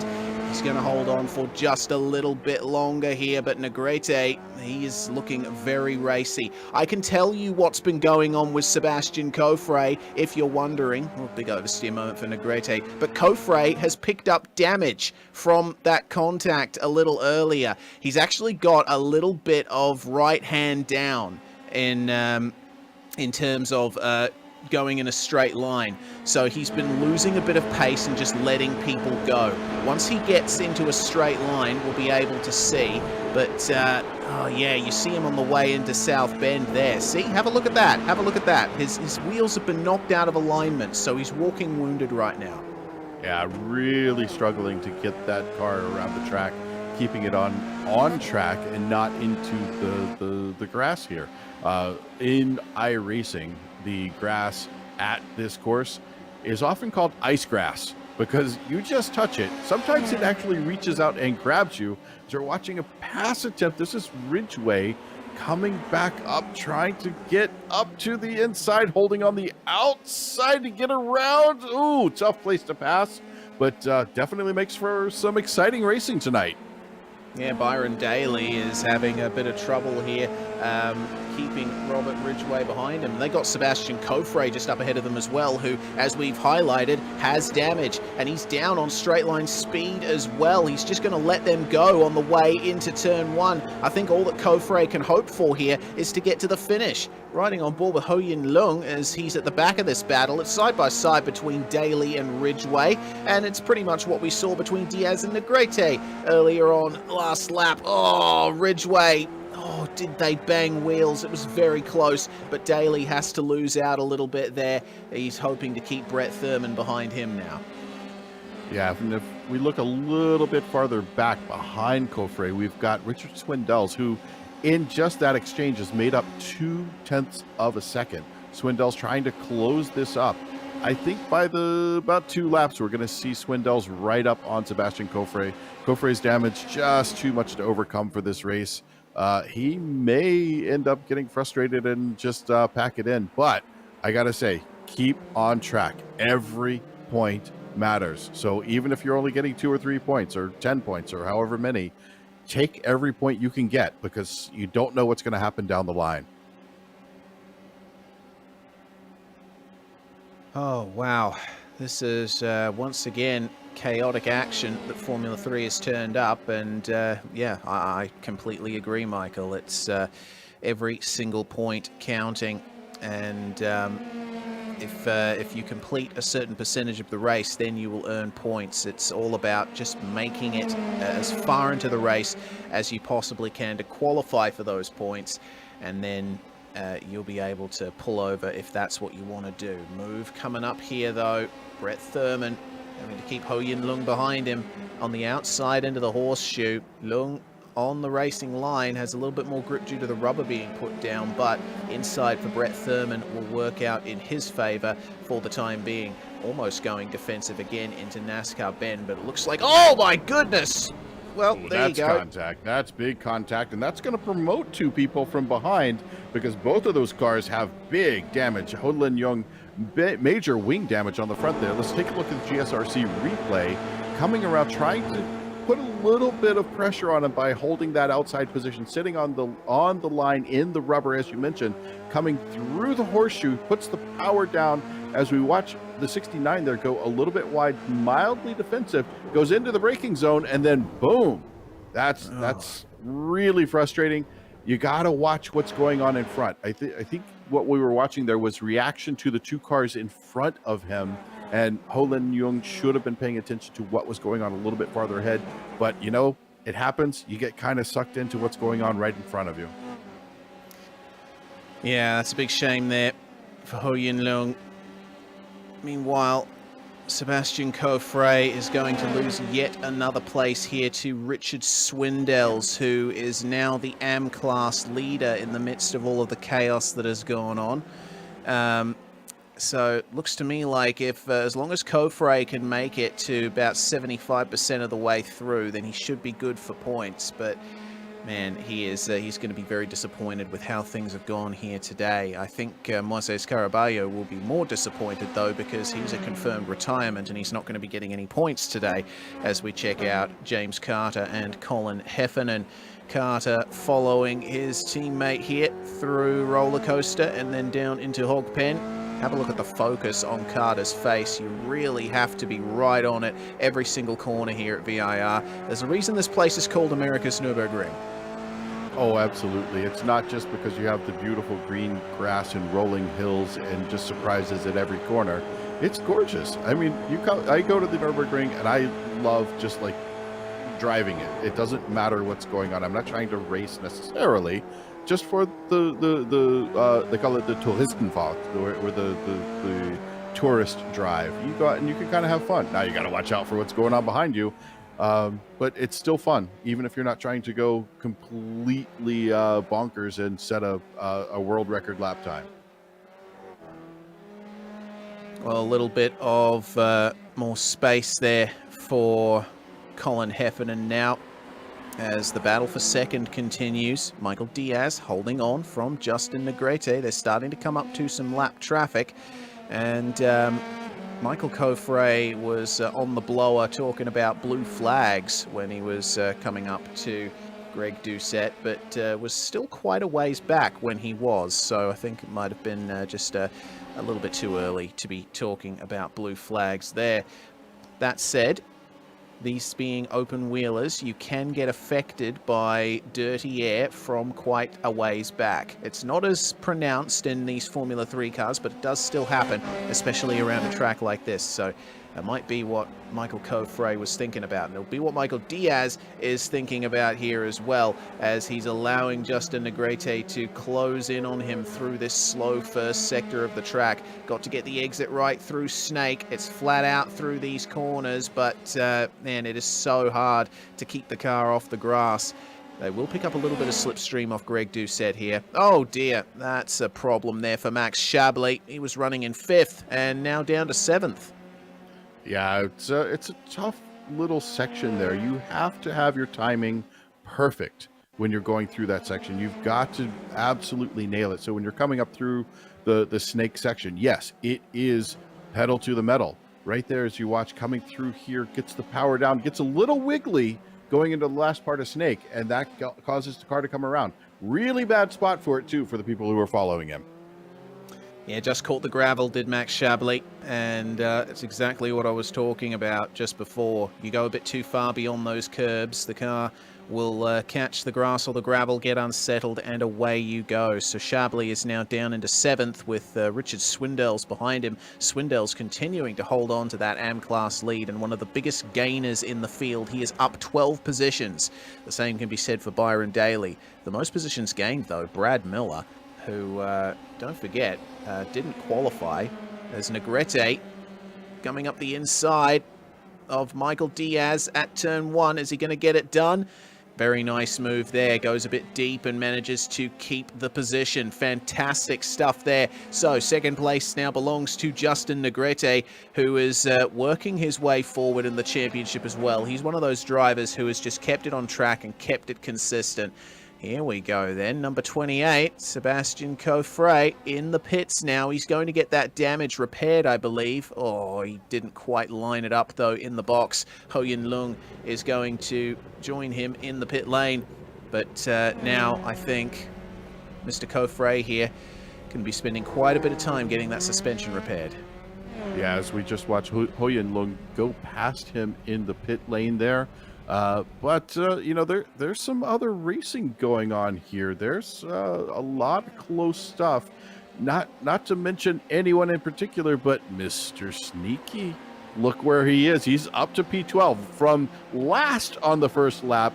Now putting the pressure onto Rodriguez. This is an in-class battle, only 0.4 of a second apart. Mr. Sneaky trying to work his way back up through the field. He is up 4 positions despite that spin on the first lap. It's going to be enough. And now it's up 5. There we go. That's a big spin there for Fernando Rodriguez. He's going to lose that position to Brad Miller as well, who's now up 16 places. Fantastic stuff from Brad, just keeping it out of trouble. But yeah, Takeshi Kita, I gotta say, his pace has been really good as well. He's been setting mid 41s, while a lot of the drivers around him have been setting high 41s and low 42s. So Takeshi here is certainly on for a potential top 10. Still has yet to come into the pits, though. Out of all the drivers that we have seen come into the pits, the vast majority of them have been for heavy damage. So we haven't seen any scheduled stops yet. Remember, there's a 50% fuel tank restriction in these Formula 3 races. So a pit stop, you would guess, is going to be required. Yeah, they are going to have to stop to get some fuel here. Do they get tires? No, definitely not. Even with a quick tire change, it's not worth it because it's very slow on the outlap while they try to heat up. But watching those guys slide those cars around the oak tree there, it's putting a good bit of wear. But remember, these cars are very light, so it's not too much to put pressure in there. But hey, as we watch Max Chablis working his way up to get through the corner there, and we go to the GSRC replay just to watch this corner. It looks like just got a spot here coming up into the snake, puts the power down. Good exit, very good exit. That was where he had spun earlier, going into the climbing S's. I told you can pass on every corner here, and that was the way that is done. Absolutely. Looked like Richard Swindell saw him coming there and thought, yeah, you know what, mate, you can have it. It's all good. And Chablis now is catching up to Alex Fournier, who's been having some trouble there. Meanwhile, Brad Miller having to defend there from Rodriguez. Looks like he's going to allow Rodriguez back by to get the position. So it's back down to 15 places up for Mr. Miller, but still he can be proud of the race that he's run so far. And for Mr. Rodriguez, it's certainly going to be a fight back here. We're coming up to halfway through this race now, and Rodriguez has quite a gap ahead to Takeshi Kita, about 6 seconds, 7 seconds or thereabouts. So it's going to be tough for him to make up those positions. He's going to have to be relying on mistakes from others. Yeah, Takeshi Kita looking forward, though. He's got about 2.5 seconds off of Gunderson, who is out of class. Gunderson is currently P2 in the AM class, P10 overall. Takeshi Kita still closing that gap up right around 2 to 2.5 seconds. So when he gets up to Gunderson and Swindells, those are out of class passes. So they should allow him to come by fairly easily. But watching Swindells here as well as Gunderson work their way through, this is starting to heat up. Now there's Takeshi Kita, Mr. Sneaky, off in the background, looking up at Swindells and Gunderson. Gunderson wants to close this up, having a hard time.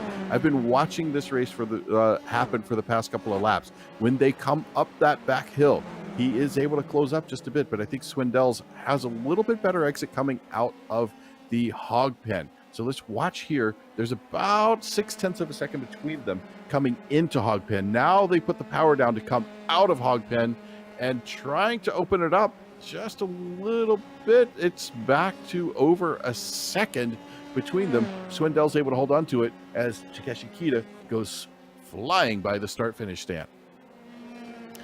Yeah, looking at Gunderson myself, I saw that he ran a little bit wide coming into roller coaster as well. So that's probably one of the places where it's costing him. Let's check out how they go through the first sector, though. Oh, have a look at Gunderson. He's actually seems like he's got the car really hooked up through this section, and it's certainly going to be interesting to see if he can catch up any more here versus Richard Swindells.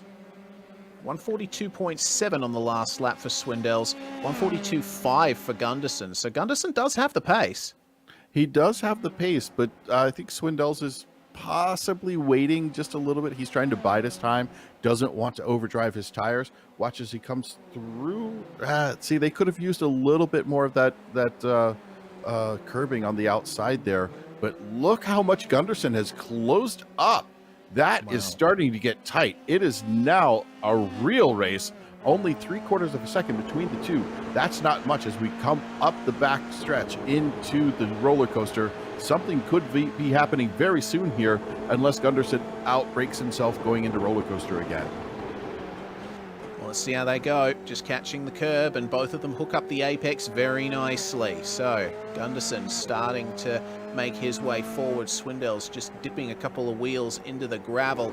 Gunderson maybe a little tight on the exit or the entry to hog pen, sorry, but he's definitely within draft range at the moment as they make their way past the pits. Looks like Jonathan Almanar had a big issue out there and had to tow back to the pit lane.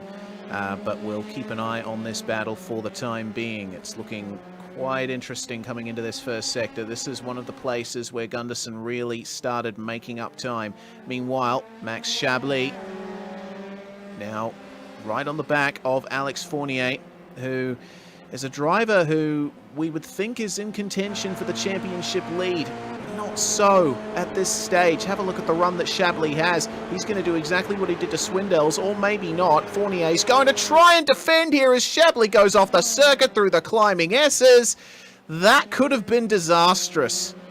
Could have been. It was a decent attempt, and I think it's Chablis trying to show a little bit of dominance. Hey, I am faster. But let's go on board with Chablis right here. Gets a really nice run out of Snake. Beautiful setup. He is in the draft, gets the car placed well, but gets pinched down. And then as we come up into the second, it's just a careful move. He wants to finish the race. He wasn't forced off there, in my opinion. I think he was okay there, but it was one of those little let's be a racer moments and fake him out a little bit to get him to back off of this pass. But now look at him, look how close they are. I think we're going to see something happen up into, nope, we are not. We're going to watch him peel off into the pit lane. Yep, Fournier deciding that doesn't really want to deal with Max Chablis on his back at the moment. So into the lane he comes, and Fournier is another driver who's been wanting to get those good results towards the end of the season. He's a former series champion, and a very well executed pit stop there, 4.5 seconds on my end, so worked out very nicely for him. But again, just like Sebastian Coffret, he's been struggling for those consistent results. He'll be hoping that at least he can hold on for a position in the top 10 at this stage. Michael Coffret, meanwhile, in the lead, fastest car on track this lap, but the fastest lap of the race belongs to Max Chablis, 1 minute 40.497 for Max. That's getting awfully close to those qualifying times. It's interesting to see how people are able to get so close to their qualifying times. I find if I'm qualifying, and to be fair, I don't spend as much time on my qualifying setup as I do my race setup, because I feel the race is much more important. As we watch the 14 car coming into the pits, that's your leader, Michael Coffret, trying to hold on to this lead as we watch some of his challengers also making their way into the pit lane.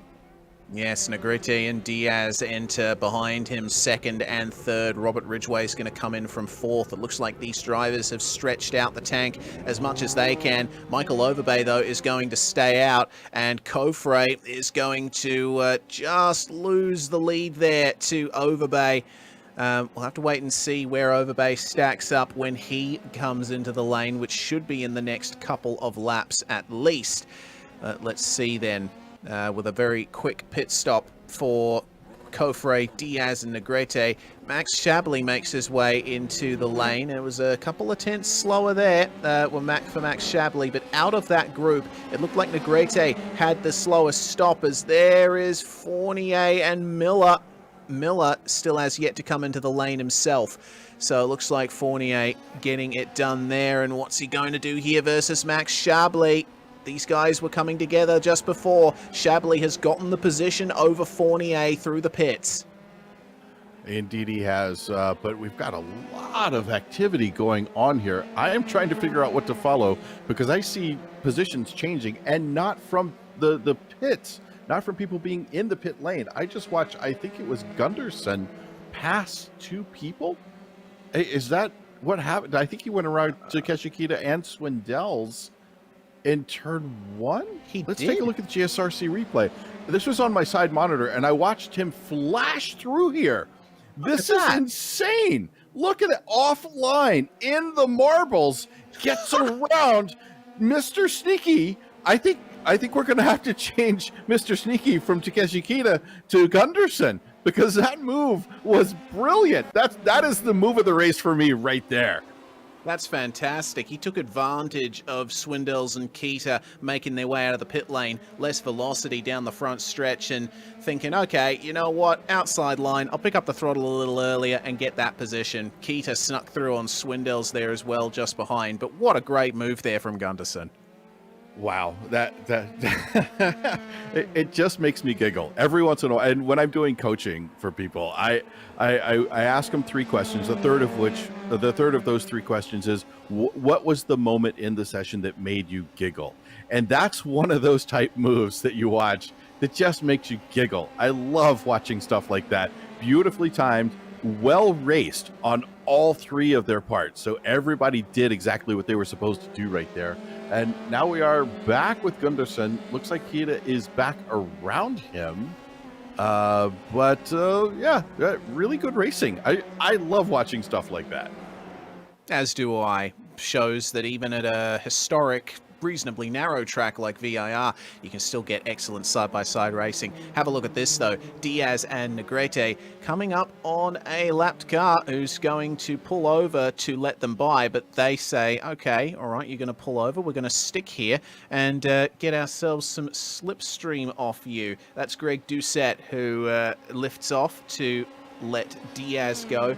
Will he let Negrete go before roller coaster? Yes, he will, with plenty of space to spare. So those two getting some good slipstream action. and trying their best there. Meanwhile, the battle's still not over between Max Chablis and Alex Fournier coming down the back stretch. Fournier is going to be on the outside coming into roller coaster, but he gets by Chablis by the time they get to the braking zone, and with that blend to the left on the way into this right-hander, it's going to be the driver on the left-hand side that has the advantage. Yeah, and with these open setups, it is interesting to see how things play out. In that little race we were just watching going up the backstretch, that was clearly a story of two different setup ideas. But right now we're watching Fournier try to work against Chablis. These guys look like they have very similar setups, unless Chablis is kind of staving out, trying to hold back a little bit and wait for the right point to pass. But it's hard to say with these two. I'm saying with as close as they are here and as close as they are able to race, they've got a fairly high downforce, which not everybody likes to go for at this track. But personally, there is so much tight stuff that happens here. If I can get a great launch out of Oak Tree, I don't care. I have beaten you so much going through the S's and through South Bend that I want to have that high downforce, and I'll let you catch up to me a little bit going up towards roller coaster. Indeed. Oh, it got very close there between Fournier and Chablis. A little bit of a slight lock-up for Chablis on the way into Oak Tree, but that's not going to hurt him too much. Let's see what happens here then. Fournier got the move done on the back stretch thanks to the slipstream. Now, what will Max Chablis do here? How much of an advantage is he going to get in the slipstream? Definitely seems like Chablis, when it comes to those high-speed corners, has the advantage over Fournier. We need to take a look at P2, though. We've got a pass about to happen right here. Looks like Negrete. Oh, I think that's going to be a change of position if he can hold on to it. Diaz making a beautiful run out of Hogpen, getting up side by side, going by the start-finish, makes it happen. It is done and dusted by turn one. Wow. Michael Diaz. Oh no! No. Justin Negrete off the circuit. What on earth went wrong for him there? Looked like the car just got unsettled. And I think he wasn't quite anticipating that Diaz would be on the brakes as early as he was. Check this out from his perspective. He's going to slam on the brakes here through the corner, and he's still turning at that point. The car just got completely loose on him. Yeah, and I think that's a setup problem that I see. When you get into the certain, we often call them alien level drivers, where they have set up the car to a point where it is so tail happy that you can't be even a little bit off of what you're used to doing. To me, that screams that was an alien level setup choice that allows that rear end to be a little bit too happy. You got to have that rear end under control. You've got to control the platform. Make sure you've always got the arrow that you need. As we watch, I believe that was Fournier getting a little bit wiggly coming out of Oak Tree. This could be a setup for a move, trying to wiggle back and forth, but no, it's not going to work. Chablis closing up as we get our way up into, just right at the crest of the hill, into the braking zone. Yep, he has made it. Now he gets around him as they go into the roller coaster. A little bit of a lockup from Chablis, though. Can he hold on to this position? He's got a nice little bit of a drafting partner in front of him. They are close enough where he is going to get an advantage as they come out of Hogpen. That's Barry Cochrane in car 711, just up ahead of them. Cochrane, the leader of the cars, a lap down in 18th place. He lets Chablis go, and that is a little bit of advantage there that Chablis will have for the time being. And let's see if he can extend that gap over Fournier here through the slower first sector. Replay, because it looks like there's been a change for the AM lead. Richard Swindells and Matt Gunderson.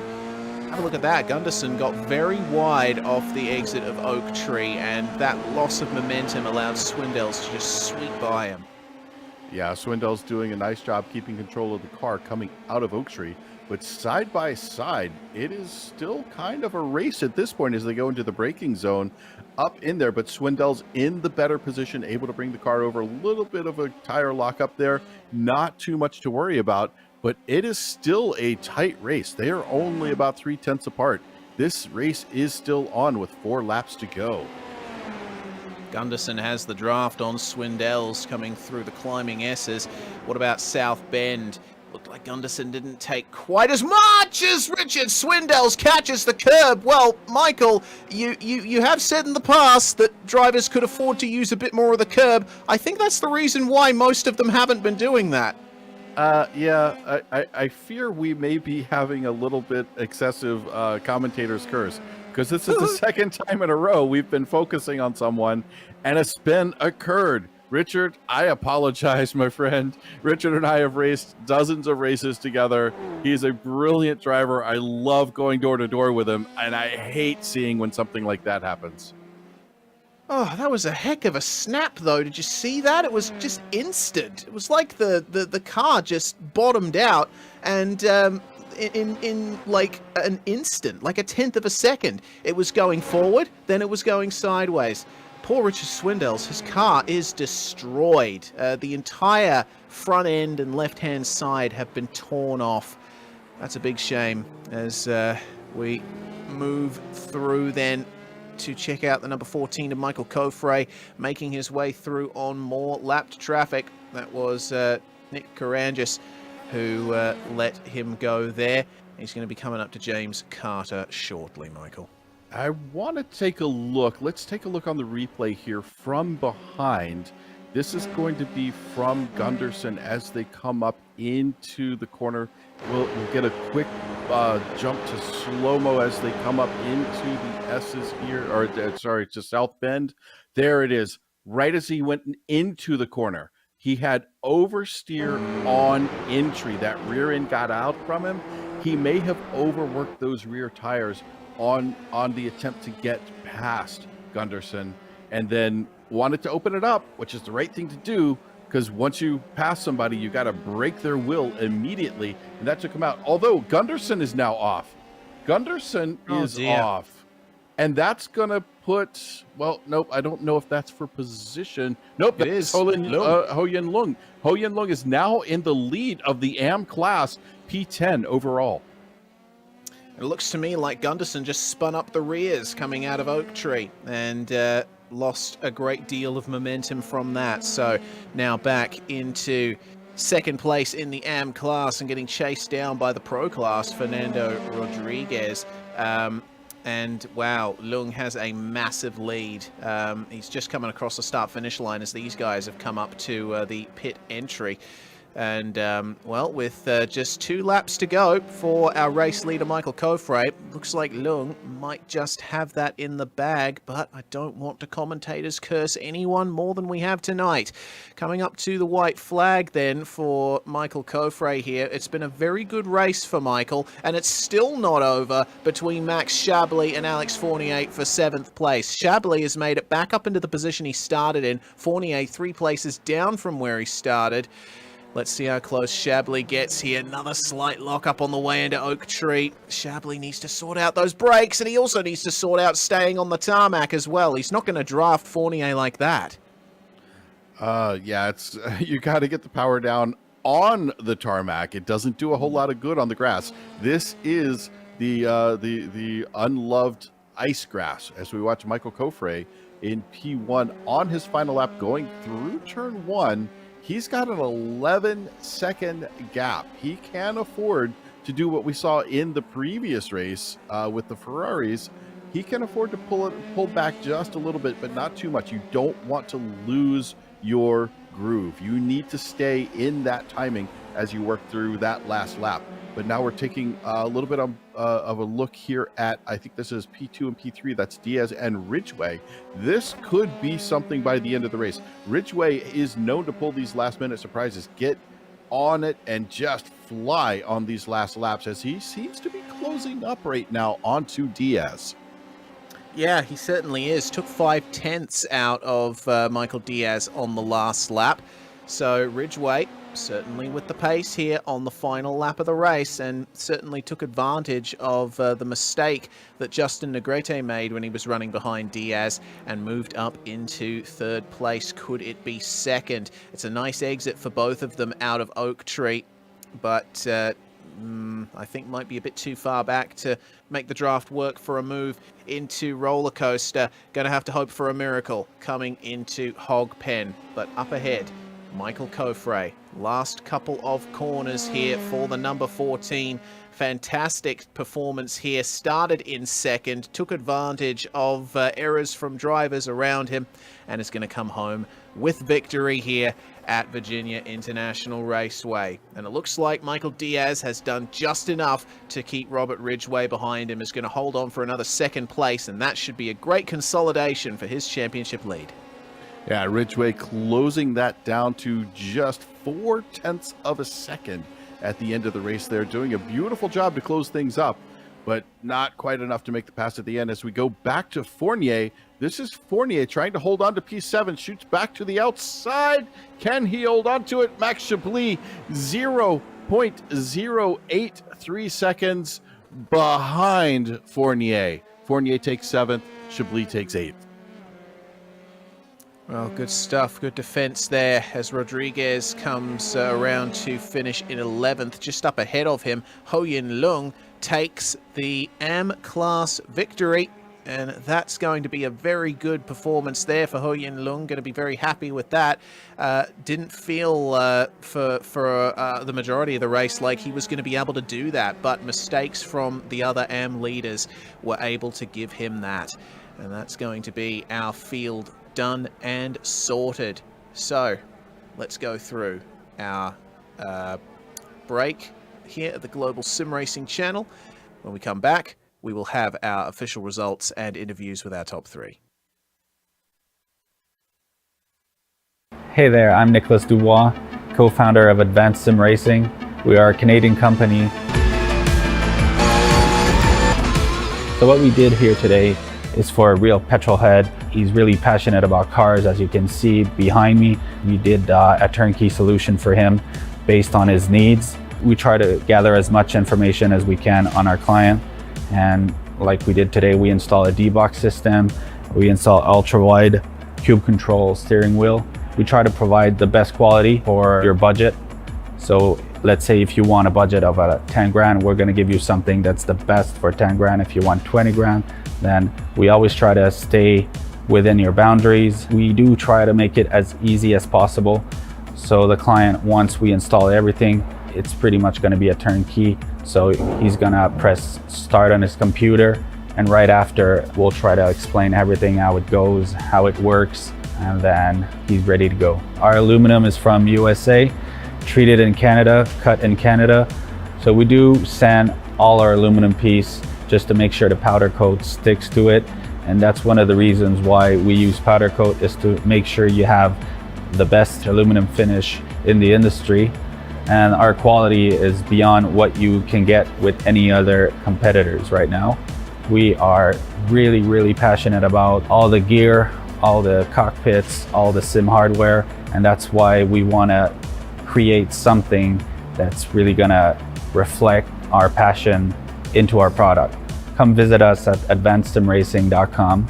You can always reach us if you have any questions. You can call us, you can text us, you can go on Facebook, like our page, ask us questions over there, and we'll make sure to answer every questions there is. We are very passionate about what we do, and we try to make it as easier for you to go into the sim racing world, because there's a lot of gear, there's a lot of options, but let us guide you through your process, and let's hope you'll be an Advanced Sim Racing customer.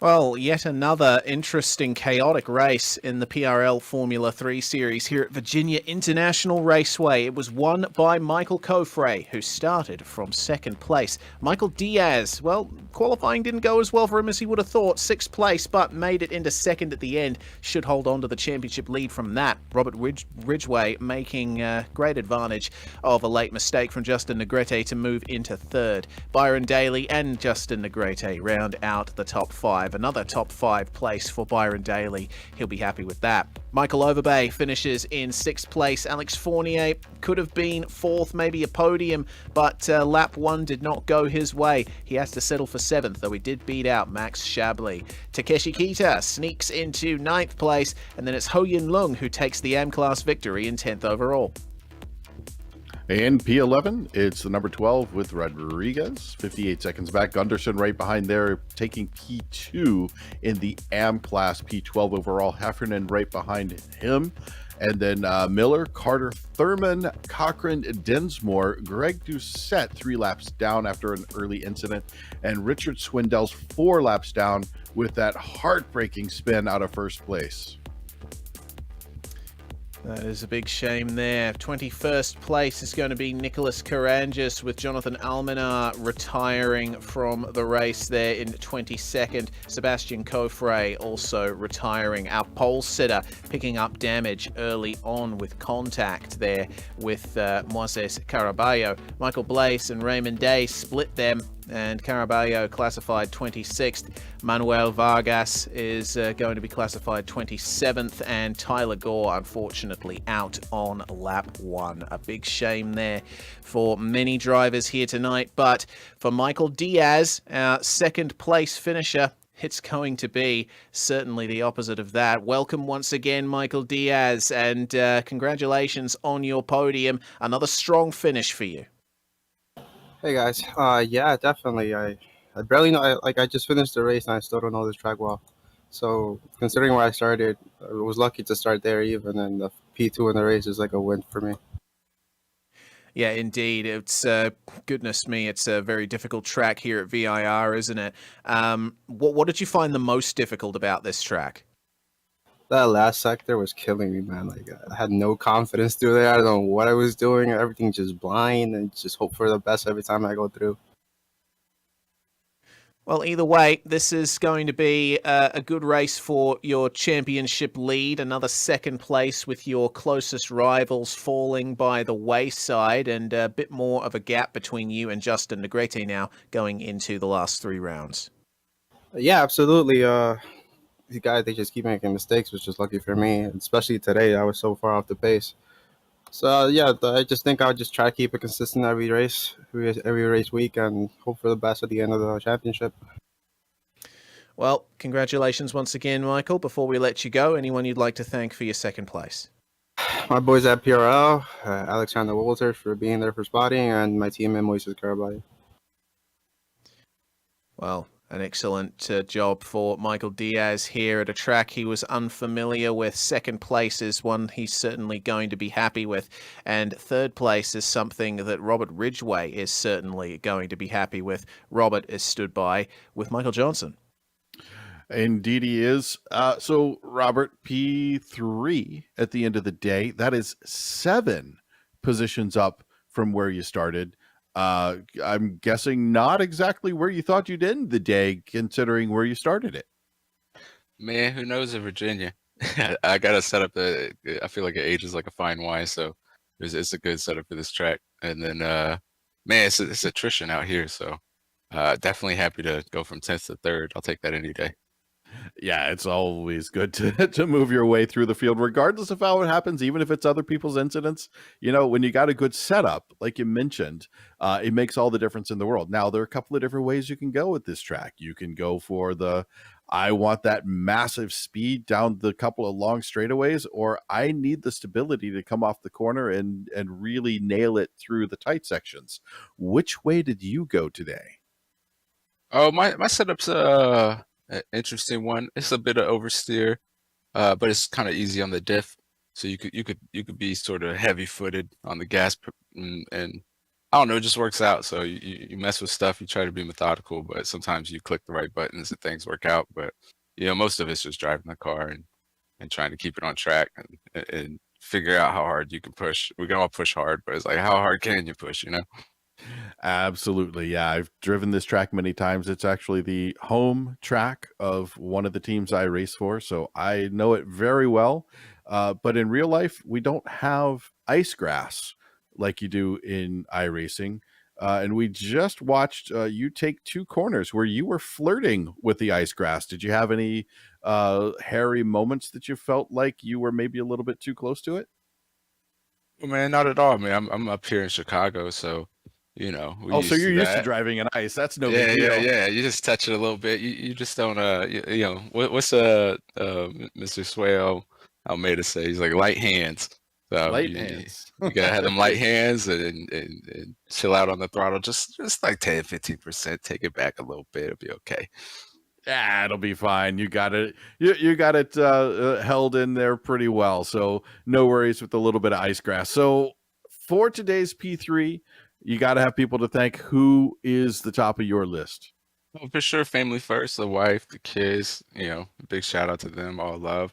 Got to thank the teammates, everybody with Atomic Racing and everybody, putting in practice and giving me good feedback on what they've learned and fuel strategy and things like that. And then, I have to thank myself for making setups. I got the doing setups this season for F3, just F3 on the Open Series, and that's at patreon.com/Ridgeway Racing. No E in Ridgeway. And big shout out to you guys. You guys do a great job with the broadcast. It's one of the best broadcasts on YouTube. So lots of love to y'all, and a nice little shout out to PRL for putting all this together. Thanks. Well, flattery will get you everywhere. We will make sure we give you more coverage with shout outs like that. But so that was Robert Ridgway, our P3 overall and P3 in the pro class. Going to hand it off to Reese Gardner, who has Ho-Lin Young. Yes, indeed. Ho-Lin Lung joins us now, and goodness gracious, man, that was a very eventful race for you. All came down to consistency in the end, other drivers falling off in front of you. Yeah. First of all, apologies to Brett. We made an early contact on lap 6 or 7, I think. But yeah, he was doing a really great job. Had a really fast quality laps. But unfortunately, I was just late on the brakes and just touch his rear, and we both went off to the grass. So I knew the track was difficult to overtake from the start. So I was just planning to do low field, save tires from the beginning, try to hang on to the guys, and then try to do an early pit stop, try to undercut everybody, and made a mistake, unfortunately.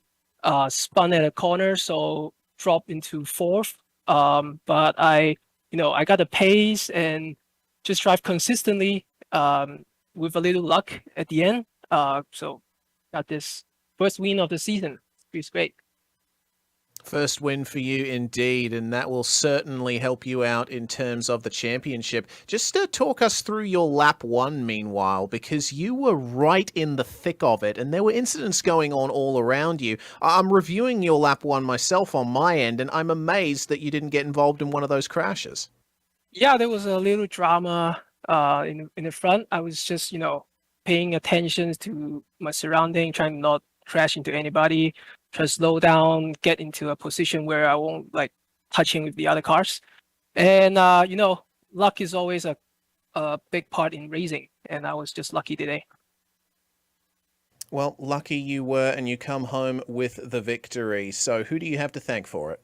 Yeah, I would like to thank first of all you guys organizing this race, and then I would like to thank my teammates, Brian Lowe. He can't make it to this race today, but shout out to him. We practice together, we push each other hard. And I would like to thank my friends and parents as well. That's Ho-Yin Lung coming home with the AM class victory here tonight at Virginia International Raceway. Brilliant performance there. And one final driver interview here, very quick one with the Hef himself, Colin Heffernan, finishing on the podium in the AM class, stood by with Mr. Johnson. So, Colin, good race, difficult first lap. Now, a little bit of back and forth. You kind of threaded the needle with your teammate there earlier in, I think it was going around turn 2 or so, but then got into a little bit of trouble later with all the spinning cars in front of you and a little contact from the inside. I'm guessing not what you expected, but good recovery. How did that recovery play out for you? Yeah, I mean, you guys saw it was absolute carnage, and I think that's kind of what everyone expected. Honestly, I just should have slowed a little more. I should have calmed down, not hit the gas so much, trying to get back on track. But no, it was a fun race. The recovery was good. Surprised that I got all the way up here. Well, however you get there, when other people crash, it's great. Those are the easy passes to make. Now, when you were in that crash, that lap 1 crash, there was a point where it seemed to me you had a prescience of somebody about to T-bone you, and you just hit the throttle and went forward. Were you watching something? Did you look right and notice somebody coming into you? What was going on there? I saw 2 cars to the right and 1 car to the left, and I'm like, well, they're all going to try to pass me on the same bit of track, and it's never going to work. So I'm going to try to find some room and get back, facing the other way. Hopefully I don't compromise anyone's race. It was a lose-lose. So I decided, I zigged. Maybe I should have zagged. I don't know. Well, let's go to some more positive parts. You end up on the podium here today. Question that is always kind of curious. There are 2 schools of thought when you attack the course here at VIR. You can go for a higher downforce, or you can go for that low downforce, depending on where you want the speed. Did you want it in the corners and have a little stability, or did you want the massive speed going down the straightaway with less drag? Which way did you go today? I went for a little more downforce, and I wanted to be able to, if you get alongside anybody, you need to have confidence in the corners. And this track is so technical and challenging that you really want that. And, I'm not a pro, and, I need a little extra grip. Yeah. And as we're watching on the replay right now, you were coming up side by side. I can't tell which car that was, but you were going around the outside. You had the grip as he was wiggling through that corner. So I think it played to your advantage today. So is the setup something that you build on your own? No, I use Robert's setup, who you probably just interviewed because he got 3 in the pros. Yeah, he's great. Yes, we did. So we know exactly which way your setup was going. So I'm guessing Robert's probably at the top of the list of people to thank. Who else do you have to thank today? You guys, GSRC, do a great job. All my friends who watch on Discord, but most importantly, my partner Tasha got her master's degree today, so this is dedicated to her. Wow. Congratulations to her. Yeah, any graduate degree. Wow, that's impressive. That's amazing that she got that. So yeah, Tasha, congratulations on that master's. That's awesome work. Very well done. But almost as good as that P3 today. I'm sure you're both flying high after this one. So, but I've got to pass it on back to Reese. Thanks so much. Have a good one. Good stuff there from Colin Heffernan. Brilliant result, and definitely my congratulations go out as well. Well, that's going to wrap things up here tonight for Precision Racing League Thursday nights. And the Precision Racing League is brought to you first and foremost by Advanced SimRacing. They design and build the sturdiest and most durable aluminium profile racing simulation cockpits available in the market today. Visit them at advancedsimracing.com. It's also brought to you by RaceLab. It helps you to improve your driving skills. Start using it now for free at racelab.app. ButtKicker. Feel what you've been missing at thebutkicker.com. And finally, NinjaTrader. Visit ninjatrader.com and get started with a risk-free trading simulator to start tracking your performance. Thanks to the companies that provide the software and hardware for our broadcasts listed here on your screen. Additional thanks to June Lalonde, who provides our wonderful music. Check out her Bandcamp for more awesome work. Thanks to the team today, Michael, Joe, and Dougie. You can find more info about GSRC at globalsimracingchannel.com or through our social media listed on the screen. Also, please check out our merchandise store at gsrc.storenvy.com. We keep a link in the description below. Don't forget to subscribe to our YouTube channel as well, so you don't miss a moment here on GSRC. Next week, Ferraris are going to Barber and Formula 3s are going to Hockenheim. You can catch that Thursday, May the 12th at 8:30 p.m. Eastern. We also have upcoming races for other series listed on the screen, so check those out and mark them down on your calendar. Until next time, race clean, race hard, and we'll see you on the track.